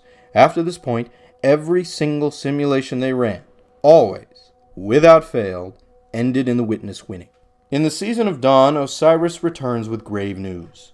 The Red Legion, what was left of them, had discovered the Sundial, a large artifact that can be described as a time machine of sorts. They intended to undo the Red War and change time to ensure Red Legion victory. We enter into the Sundial and defeat the Red Legion in multiple locations in time. Over time, we discover the mastermind behind it. 3 Scion sisters, Nerul, Ozlek, and Tazarok, intended to use the Sundial for more selfish means. They recruited Red Legion under the guise of wanting to undo the Red War, but in reality they wanted to completely redo Cabal history, putting the Scion race in charge. We defeat the Scion sisters and take back the Sundial. In a last-ditch effort, the sisters combine together into one Scion body. As the main character, we defeat them. On their defeat, the Sundial is ours. We use its full potential to open a path to the corridors of time, a maze-like dimension where we could travel to any point in time. We use this to go back in time, to Mercury, to a point in time where Saint 14 needed us. We give him back the perfect paradox and change his history. We have not rescued him yet, but on our next expedition, we return to the dark future in the Infinite Forest and help Saint kill the Vex mine that drained his light so many years ago. We succeed and return to our timeline. When we do, Saint emerges from the infinite forest, returned to life. Time travel is a little weird. Of course, our foray into the corridors was not over. After a large community puzzle, we find a certain path that leads to an interesting location, our tomb. We don't know where or when it takes place, only that we will die. We hear audio of Saint mourning us. Even today, this event has yet to happen. With Saint alive, Osiris leaves the system on a mission, so Saint decides to help rebuild the Trials of Osiris, an old Crucible tournament. He would become its announcer when it was finished in the Season of the Worthy. In the Season of the Worthy, the story of the Scion sisters continues. A fourth sister, Umtek, took over the deactivated Almighty, sending it on a crash course with Earth and the Traveler.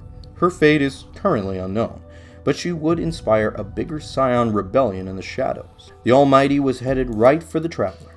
Anastasia Bray would make an appearance for the first time in a while to ask for help. Rasputin has the power to use the War Sats to destroy the Almighty, but only if we powered him up.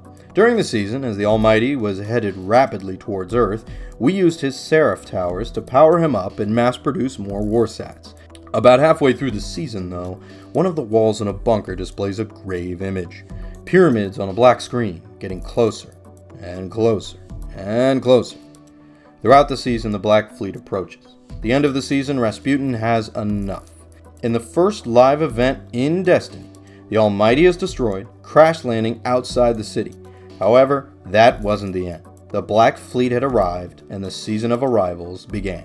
At the start of the Season of Arrivals, the Black Fleet ventured into our solar system. Rasputin sent his Warsats to meet them, and was entirely overwhelmed, crippled beyond belief. Almost fully destroyed if it wasn't for Anna Bray scraping together his remnants into an engram.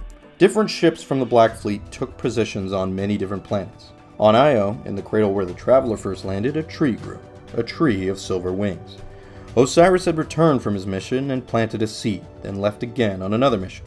A voice emanated from the base of the tree, directly from the darkness. In a weird turn of events, Savathun interfered, cutting off the communications. Nokris returned to assist, but not to assist Savathun. He was not killed in the Warmind expansion, and now he was a problem. Each week of the season, we would head into the Ascendant Plane and defeat whatever Xivu Arath threw at us. We would continue to decipher the messages from the Witness throughout the season.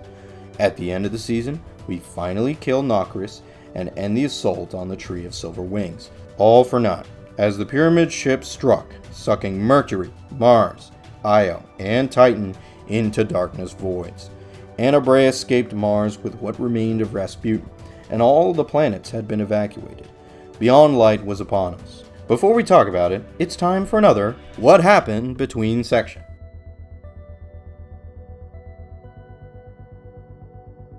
In between Season of Arrivals and the Beyond Light expansion, a few notable things happened. Let's start with the Cabal Empire. Caiatl, daughter of Calus, had taken over the empire with the death of Dominus Gaul. She kept on with Gaul's empire's goals of conquest, but relaxed it a bit after his death. Many assassins sent by Calus failed to kill her in this time, but then something truly terrible happened. In the town square of the city of Torobatl, a massive green flame stood, with Umun Arath, the general of the Cabal army, in front of it. She had been corrupted by Hive magic, and was attempting to summon the god of war, Xivu Arath, to Torobatl. In an attempt to stop this, Caiatl ran Umun through with her sword, exactly what Umun wanted. With a flash, a massive portal opened over Torobatl, and Xivu Arath arrived. She was here to claim her tribute. It was long overdue. The invasion was swift, Xivu Arath destroying Torobatl and causing the Cabal Empire to flee. Billions died. The Cabal were on the run to our solar system. Another notable thing is that Uldren Sov, who had been killed by Ars and Petra's hand, had been resurrected by a ghost named Glint. Now Crow, the Arisen Guardian, was shunned by all for his face. He had no memory and no one to go to. He was alone with the exception of his ghost. He would return soon, don't worry. Osiris, on another mission, was investigating the emergence of Zero Wrath across the system. He tracked her High Celebrant to a cave on Earth's moon. He went on the attack and was able to take out a large army of Hive by himself. With all this death, Xivu herself was able to arrive, and her presence alone was enough to completely extinguish Osiris's light and leave him helpless. In a desperate move, his ghost Sagira sacrificed herself, erupting in a blaze of light and saving Osiris, who was now truly alone in the caves of the moon. But of course, that's not all that happened to him. Aramis, after her defeat at the tower and the loss of Civrix in the Black Armory season, has returned. She had discovered a new power, stasis, a new power of darkness. With it, she rallied the fallen to her cause under a new banner, the House of Salvation. They set up shop on the moon of Europa, and the story of Beyond Light begins with the call for help. Varix, the one who started the Prison of Eldris breakout in Forsaken, was pleading for help. He had joined Aramis when she first acted to unite the Fallen, but now was at odds with her, as she delved too deep into the darkness. She intended to destroy the Traveler, whereas Varix wanted unity. Our Guardian arrives on scene as Varix is about to be killed, and deal with the Fallen in the area. We then begin the hunt for Aramis and her lieutenants. In the fallen city of Rhys Reborn, we witness Aramis giving one of her lieutenants the power of stasis, and are quickly ambushed. We escape and find a familiar face, the exo-stranger, Elizabeth Bray. To defeat Aramis, we must learn how to wield stasis. Elizabeth hands us a splinter of darkness, a shard of a pyramid ship that will help us commune with the crux of darkness in several locations, and commune with a pyramid ship that sat dormant on Europa. Throughout our hunt for Aramis's lieutenants, we learn of stasis and wield it to fight House Salvation. We challenge Phylax, a lieutenant of Aramis, and kill her. She had been given stasis, but we were able to overcome her with our own newfound powers. On to the next. Praxis, the one who Aramis befriended in the Prison of Elders. It goes much the same. He has stasis, but ours is stronger. With Praxis dead, we really angered Aramis, who challenged us in Rhys Reborn. We meet her challenge and with our new power, defeat her. She was about to call to the pyramid when the stasis she wielded turned against her, freezing her in place. Aramis, Kell of House Salvation, was defeated. We commune one final time with the Crux of Darkness and are teleported inside a pyramid ship, where, at another veiled statue, the Witness gives us full control over stasis, in hopes that we would be corrupted. In the aftermath of the campaign, a lieutenant of Aramis, Atrax, led an assault on the Deepstone Crypt, the place where Exos were first created. In the Deepstone Crypt raid, we strike back, and are greeted by a voice, the voice of Clovis Bray, the giant exo head he copied his consciousness to all those years ago. As we break through his security, it taunts us. We find the location of where he first discovered darkness, Clarity Control, a veiled statue deep within the crypt's basement. We find Atrax, now Atrax 1, after she uploaded herself into an exo frame in a launch room. She's next to a strange fallen pod, and as we walk into the room, none other than Tanyx comes crawling out. The lore reason for why Tanyx is here? It's simple. They rebuilt him after his third death at Guardian hands. We defeat Atrax and her clones and use pods to ascend to the orbital platform, the Morning Star. The Clovis AI continues to taunt us, monologuing as we traverse the outside of his ship. We reach the inside and find out what they were planning: raise an army of darkness-enhanced Fallen using crypt technology. If they failed, send the Morning Star careening into Europa, destroying it. They did fail and were in the process of knocking the Morning Star out of orbit when we stepped in. Unable to actually stop it from falling from orbit, we instead took the nuclear option, literally blowing it up and letting smaller pieces scatter to Europa. A way to kind of save Europa. We succeed and fall with the pieces of the Morning Star, landing in front of the entrance to the Deepstone Crypt. We fight and kill Tanyx, hopefully for the last time, finishing the raid and defeating the assault on the crypt. With the Clovis AI awakened, Anna Bray travels to Europa to visit him. Her and Elizabeth bond over learning more about their grandfather, while we learn more about Stasis. The story for Beyond Light has ended. In the season of the hunt, Xivu Arath is attacking in full force. She isn't present herself, but is using cryptoliths to twist the minds of Hive and Fallen across the system. We receive a call for aid from Osiris, who had returned after an expedition. We've delved deep into the moon, and we are attacked by Wrathborn, enemies whose minds were broken by cryptoliths, forcefully recruited into Xivu Arath's army. We make our way to Osiris, and are attacked by a high celebrant of Xivu Arath. We chase it off, and reach Osiris, but he is suddenly ambushed from behind by a knight. But before the knight can deal a killing blow, a stranger stabs the knight from behind. The stranger reveals itself to be the former Uldren Sov, now the Crow, a guardian. When we finish clearing the cavern, Spider contacts us. The Crow is being held captive by the Spider, with bombs strapped to his ghost if he flees. Of course, simple bombs isn't a guaranteed way to kill a ghost, but Crow doesn't know that. In the weeks that follow, we use a lure built by Crow to bait out powerful Wrathborn and kill them. In the final weeks of the season, we find the High Celebrant. We track it inside the Ascendant Plane, and with Crow's help, kill it. When we return, we cash in a bounty Spider had placed on the High Celebrant. Anything in his lair, anything at all. We choose Crow. He is freed by the Spider reluctantly, and we take him and his ghost, named Glint, to the tower and the last city. We disguise him with a mask, and he becomes a trusted operative for the city during the next season. Speaking of that, let's get to the story for the Season of the Chosen. In the onset of the Season of the Chosen, Empress Keitel arrives in our system. In a meeting with Zavala of the Vanguard, she asks us to join her Cabal empire, but not as equals, but as subordinates. We refuse, of course, and begin to fight the new empire. Red Legion, what was left of them, across the system heard her call, and many sought to join her. In the Battlegrounds missions, we take out several Red Legion and several high-ranking Cabal within the Empire. She gets fed up with this, and calls upon the old Cabal tradition of the right of proving. A champion is sent from each side, and the winner sets the terms. For Keitel, Guardian subordination. For Zavala, to be allies, not subordinates, equal.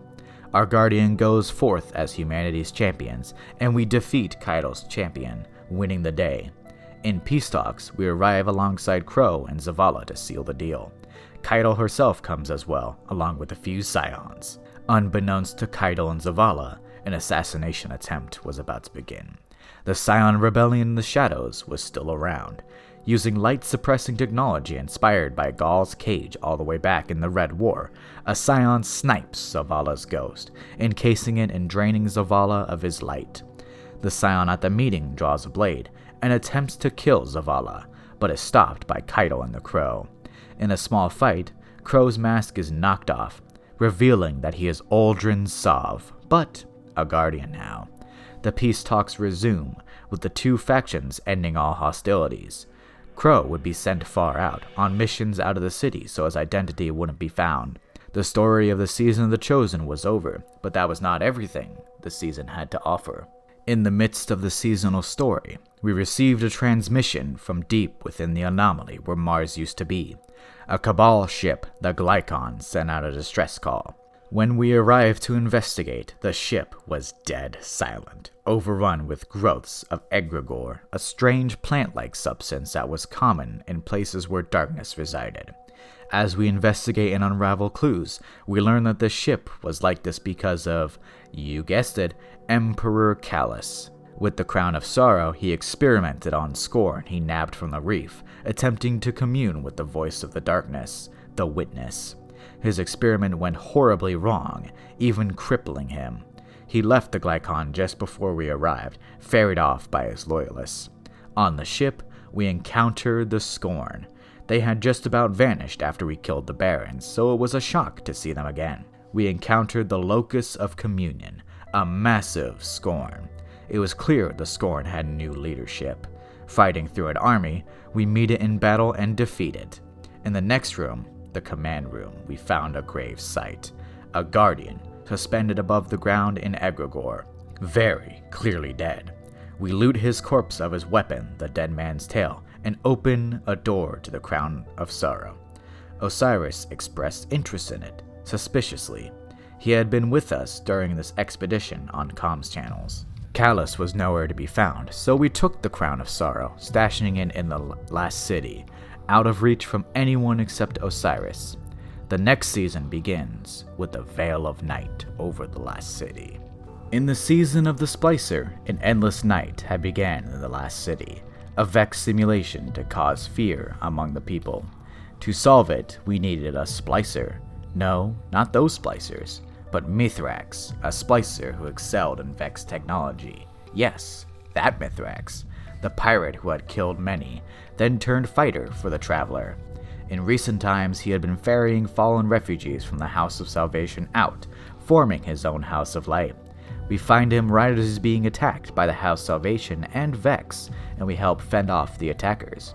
He then opens a portal directly into the Vex network, a location exclusive to the Vex where their power is absolute. We needed to retrieve a code from a Vex mine, so we could ward off the Vex nearby and let him escape. We succeed in killing this Vex and getting the code, but we are quickly marked for deletion. As we rush to escape, many Vex rush to stop us, including one that looks different. We only catch a glimpse of it before Mithrax opens a portal directly in front of us, allowing us to escape. In the coming weeks, we'd venture many times into the Vex network, working to uncover the plot behind the Endless Night and how to end it.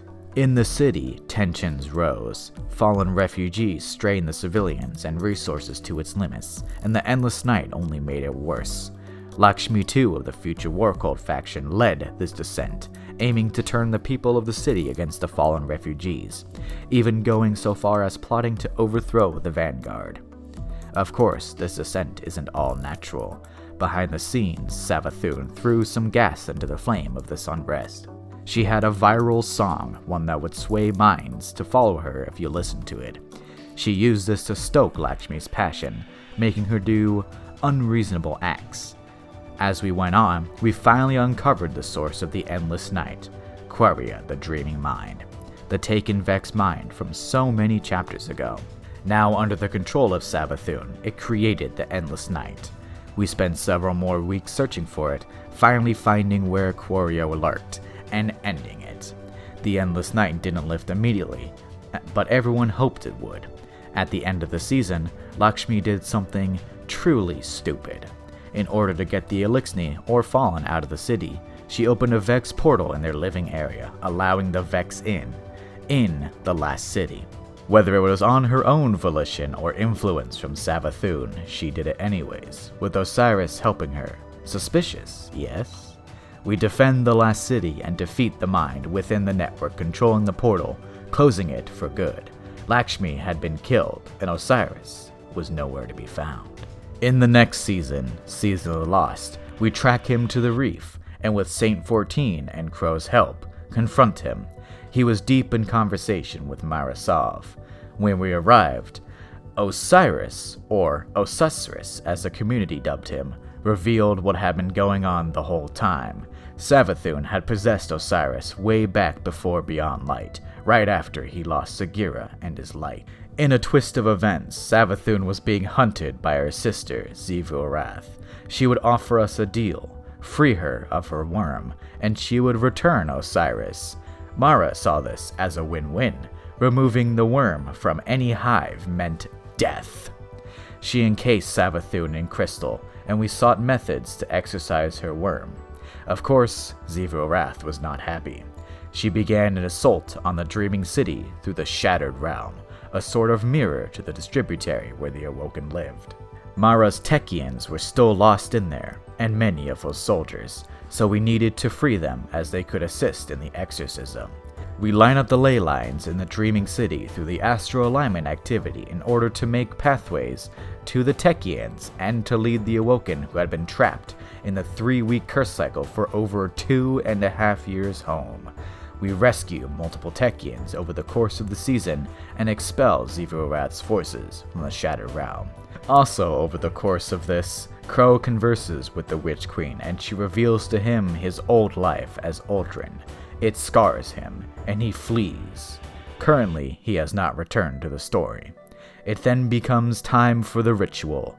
Xivu's attack comes to a climax as the exorcism begins. We defeat her forces, and the exorcism completes. In the rubble of the crystal mass, Osiris and Savathun's worm. But no Savathun. Somehow, she had lived, and escaped alive. The plan was a failure. Savathun, the Witch Queen, had escaped. Conveniently enough, the next expansion is titled The Witch Queen. Let's get into it.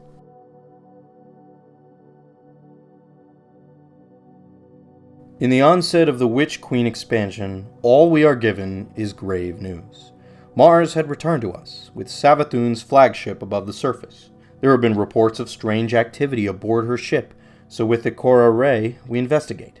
Upon landing, we find weird splits in the Martian Earth, where we could see into the past of Mars. Cabal detachments had landed with us, seeking to claim Mars territory for Krill. We break through a base they had set up, and use a massive cannon to shoot ourselves over. When landing, we find traces of void light, something only Guardians can do. We go deeper and encounter a strange moth, filled with light. There was something strange happening here. When we reach the main room, we see Savathun herself fly through a portal. Before we can jump through, a buff acolyte of the Hive meets us. It wields the light, something thought impossible. We defeat it, and from its corpse, a ghost rises. It resurrected the Hive acolyte, and we fight it again, this time being forced to grab the ghost and crush the shit out of it. This time, it stays dead. We go through the portal and find ourselves in Savathun's throne world, completely remade in the light. We go deeper and encounter Savathun herself, who attacks us with the power of the light. We defeat her, but it turns out she was just a projection. We are expelled from her throne world, landing back in the Enclave on Mars with Ikora Ray. A strange artifact had been given to us, allowing us to shape weapons using the power of darkness. We then resume our investigation, returning to the throne world. While we were there, we fight off some of the Lucian brood, Savathun's light-enhanced hive. A voice comes over our comms, warning us to go away before more reinforcements arrive. We track this voice and find Finch, a hive ghost who defected from the Lucian brood, killing his hive guardian. He reveals that quite a number of ghosts joined Savathun out of a large disdain for the traveler's silence. Finch didn't like how ruthless and violent the Hive were, so he defected and would now help us put a stop to the Witch Queen's plans and take back the light she stole. We push forward looking for anything to help us find clues. Finch points us towards the Temple of the Wrathful, which houses an unknown artifact within. As we travel to it, we are attacked by the Scorn. They had breached Savathun's throne world, as what Savathun was doing was in direct defiance to the Witness, wielding the light and escaping the Witness for some unknown purpose. As we continue on, we encounter a massive Scorn at the bottom of the temple and defeat it. There, we find the shattered remains of Sagira's shell, long since dead. We can use it to extract memories and tips on where to go next. We venture to Europa, to the pyramid ship where we first gained our stasis powers. Cabal of some unknown faction were raiding it for technology. We fight through their ranks and end up in a large room with a veiled statue in the back of the room. We kill their leader, communing with the statue.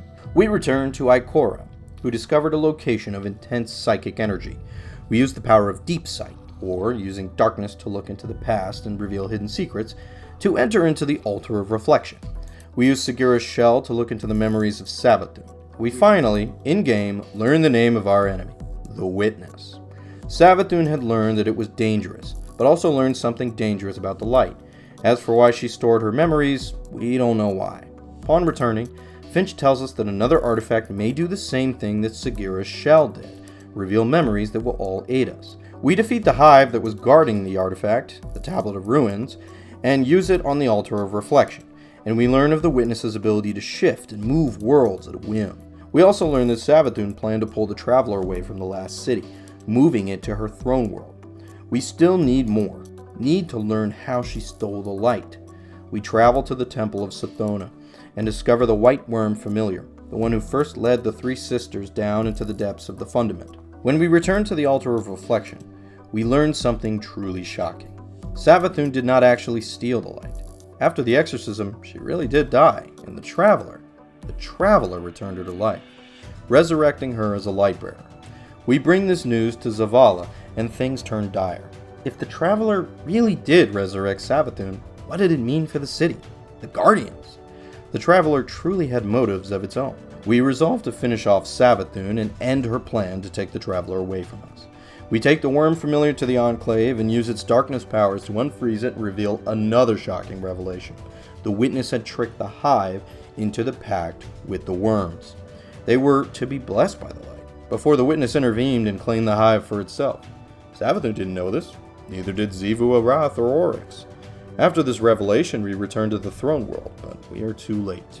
The Traveler was already there, but it wasn't all lost. We fought through the Hive, reaching Savathûn herself at the top of her throne world. On an island ripped directly from Fundament, we fought. We entered into the Ascendant Plane, where tethers kept the Traveler immobile, and broke the tethers, freeing the Traveler.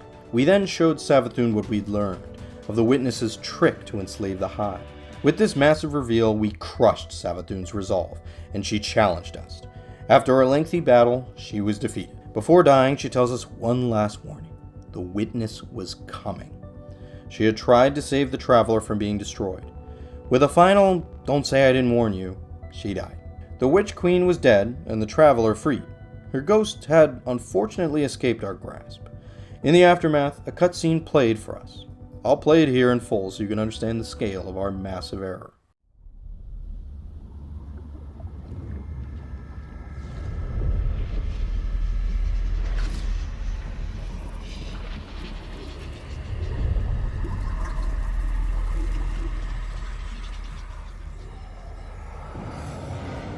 We have seen enough. The children of soul cry out for salvation.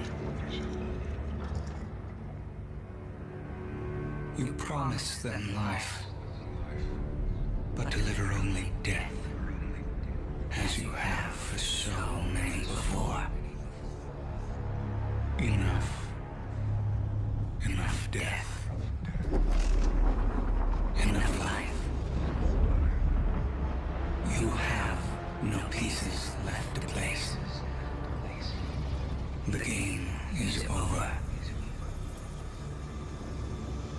Do not be afraid. Your pale heart holds the key. This time,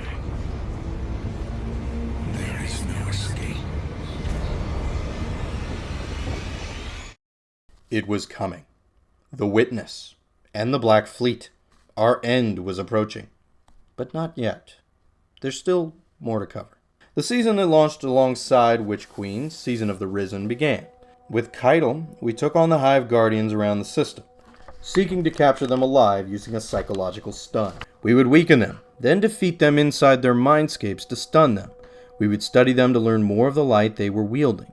We worked with Crow and Lord Saladin on the Psyops battlegrounds, capturing many Hive Guardians. Scions loyal to Keitel would use their mental powers to peer into the minds of the Hive. Crow, still a new Guardian, empathized with these Hive Guardians, saying that their capture in this state was inhumane. He would begrudgingly help us for most of the duration, but then decided to do something really dumb. He attempted to disconnect the Scion from the machine where it was probing the minds of the Hive, but accidentally killed the Scion in the process. Keitel and Saladin were furious, and the peace that the Cabal in Last City had almost turned into open warfare. Keitel demanded a life for a life. Crow's life. Forfeit for what he did. Before it got any worse, Saladin stepped in, offering his life instead. Keitel accepted, but instead of taking Saladin's life, she instead put him on her war council, now Valis Forge of the Cabal. The season then ended there, and we can now get on to the next one, the spooky one. You know how it goes at this point. Callus does something dumb, and we have to fix it. In the Season of the Haunted, Callus returned to his Leviathan, now overgrown in egregore, with nightmares and scorn infesting his decks. Callus was no longer the Emperor of the Cabal, but the Herald of the Witness. He attempted to take control of the Lunar Pyramid, and to become a disciple of the Witness. In disturbing the pyramid, nightmares were unleashed. Eris Morn, with Zavala, Crow, and us performed a ritual to stop Callus, binding ourselves to the Harvester, an artifact which could harvest nightmares and erase them forever. In doing so, Zavala and Crow face their own nightmare. For Zavala, his wife in the Dark Ages, Saphia. For Crow, none other than Uldren. And for Keitel, who was also afflicted, Gaul. We would venture into the derelict Leviathan each week to sever the connection between these nightmares and the victims, defeating many other powerful ones in the process. We are too late. Callus has melded his mind with the pyramids and gained the attention of the witness. All of us had to defeat Callus, and we faced several nightmares. We are again too late. Callus had given himself fully over to the witness, becoming its newest disciple. We had lost. The end was near. In the season of the plunder, Aramis returned, broken free of her prison to serve the witness. She rallied many pirate crews of the Fallen to her new banner, as the Kell of Darkness. They sought the relics of Nezarec, which we discussed earlier. In the last city's Elixir quarter, Mithrax, Spider, Drifter, and Ado, Mithrax's daughter, formed a plan, pirating back. At this point, I have yet to talk about the Drifter at all. It is unfortunate, as he's been in the game since Forsaken and has a long story, but unfortunately nothing incredibly relevant to the overall story. Even Joker's Wild, a Drifter-themed season, didn't progress the story in a meaningful way. In short, he's not a Guardian, but a rogue lightbearer who runs Gambit, a game mode in Destiny. Drifter aside, we work with our new crew to take on these pirate crews, searching for the relics of Nezarec as well. We beat Aramis several times to them, taking them from the fallen captains and even Lucian Hive. Ido, Mithrax's daughter, is a scribe for House Light. She wanted peace, and to get Aramis to join them instead of serving the witness. Aramis, unfortunately, was too far gone. She failed to secure all the relics and escaped after a final confrontation with Mithrax. With the relics in hand, Mithrax set out to uncover their purpose. He was able to learn how to siphon the darkness out from them and filter it into a tea. The tea was the key to awakening Osiris. He awoke and spoke of visions while he was possessed. This leads us into the season of the Seraph, the final season of the Witch Queen year, and the last section before Lightfall. In the opener to the season, Anastasia Bray and Osiris discuss these visions. There are no records of his city, a city on Neptune, not even in Rasputin, who had been stored in an engram since Season of Arrivals. As they discuss the visions, an alert sounds from Europa. Clovis Bray was under attack by Xivu Arath. We move to assist Clovis, all the while he is taunting us. Xivu was attempting to use her cryptoliths to take over the technology in Clovis's facility, but we stop her advance. Clovis tells us to stop her, we need to use the Warsats and restore Rasputin. We take Clovis from the giant head and upload him into an exoframe. There, we plan our moves. We raid old Warmind bunkers, defeating Scorn within to extract fragments of Warmind code. In the first one, we encounter a new Scorn. Aramis speaks, seeming defeated. This Scorn was a former member of her house. The witness had been punishing Aramis for her failure, exhuming new Scorn from members of House Salvation, a fate worse than death. We recover fragments from 3 different war mines in the heist battlegrounds and use them to rebuild more Warsats. After a bit of time, Clovis and Anna reach a boiling point. Clovis only saw Rasputin as a weapon, and wanted it to be integrated into his mind, joining them together. In a fit of anger, Anna used Rasputin's engram to overwrite Clovis, sending his AI back to the big head. When she does, Rasputin awakens, and tells us Clovis's plan. He had intended to use Rasputin as a prototype for himself. He would strike down the Traveler with the Warsats, and take its place as a machine god. Only he could be the one to protect humanity. It was good that we didn't listen to him. In the weeks following, we continue to rebuild Rasputin. In the final story weeks, Rasputin reveals something terrifying. War is Xivu Arath. To wage war is to give her tribute. To use the Warsats to push back the witness would cause enough destruction to complete a ritual, summoning Xivu Arath over Earth. Rasputin was left to decide. Go through with the plan and attack the Black Fleet, allowing Xivu Arath to invade, or was he to do nothing and let the Black Fleet come? However, he wasn't able to make that decision. Aramis acted first. She snuck into the Warsat network and took control of the Warsats herself. The only choice now was to disable the Warsats, and for Rasputin to sacrifice himself or let Aramis destroy the Traveler. The end of the season was here. Let the cutscene roll.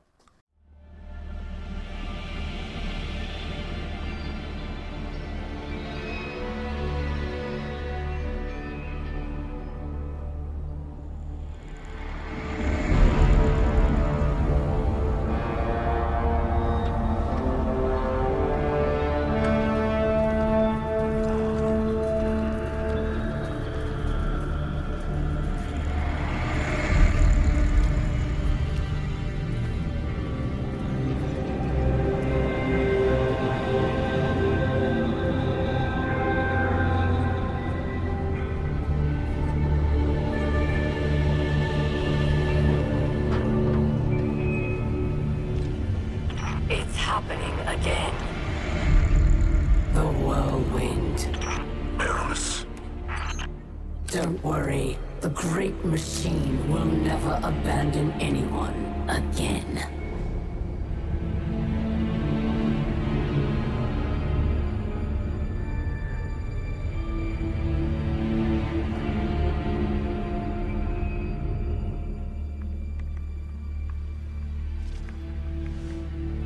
It's leaving. The Traveler is leaving.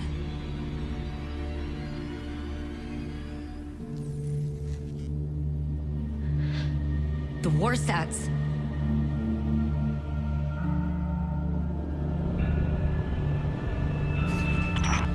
Aramis, please do not do this. If you care at all for our people, if there is anything left in your heart,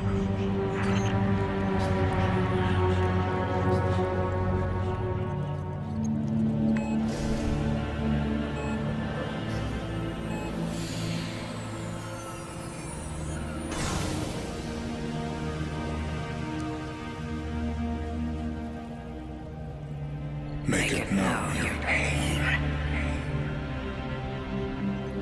Anna, it's time. For Reese. Goodbye, Red.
Why does it not flee?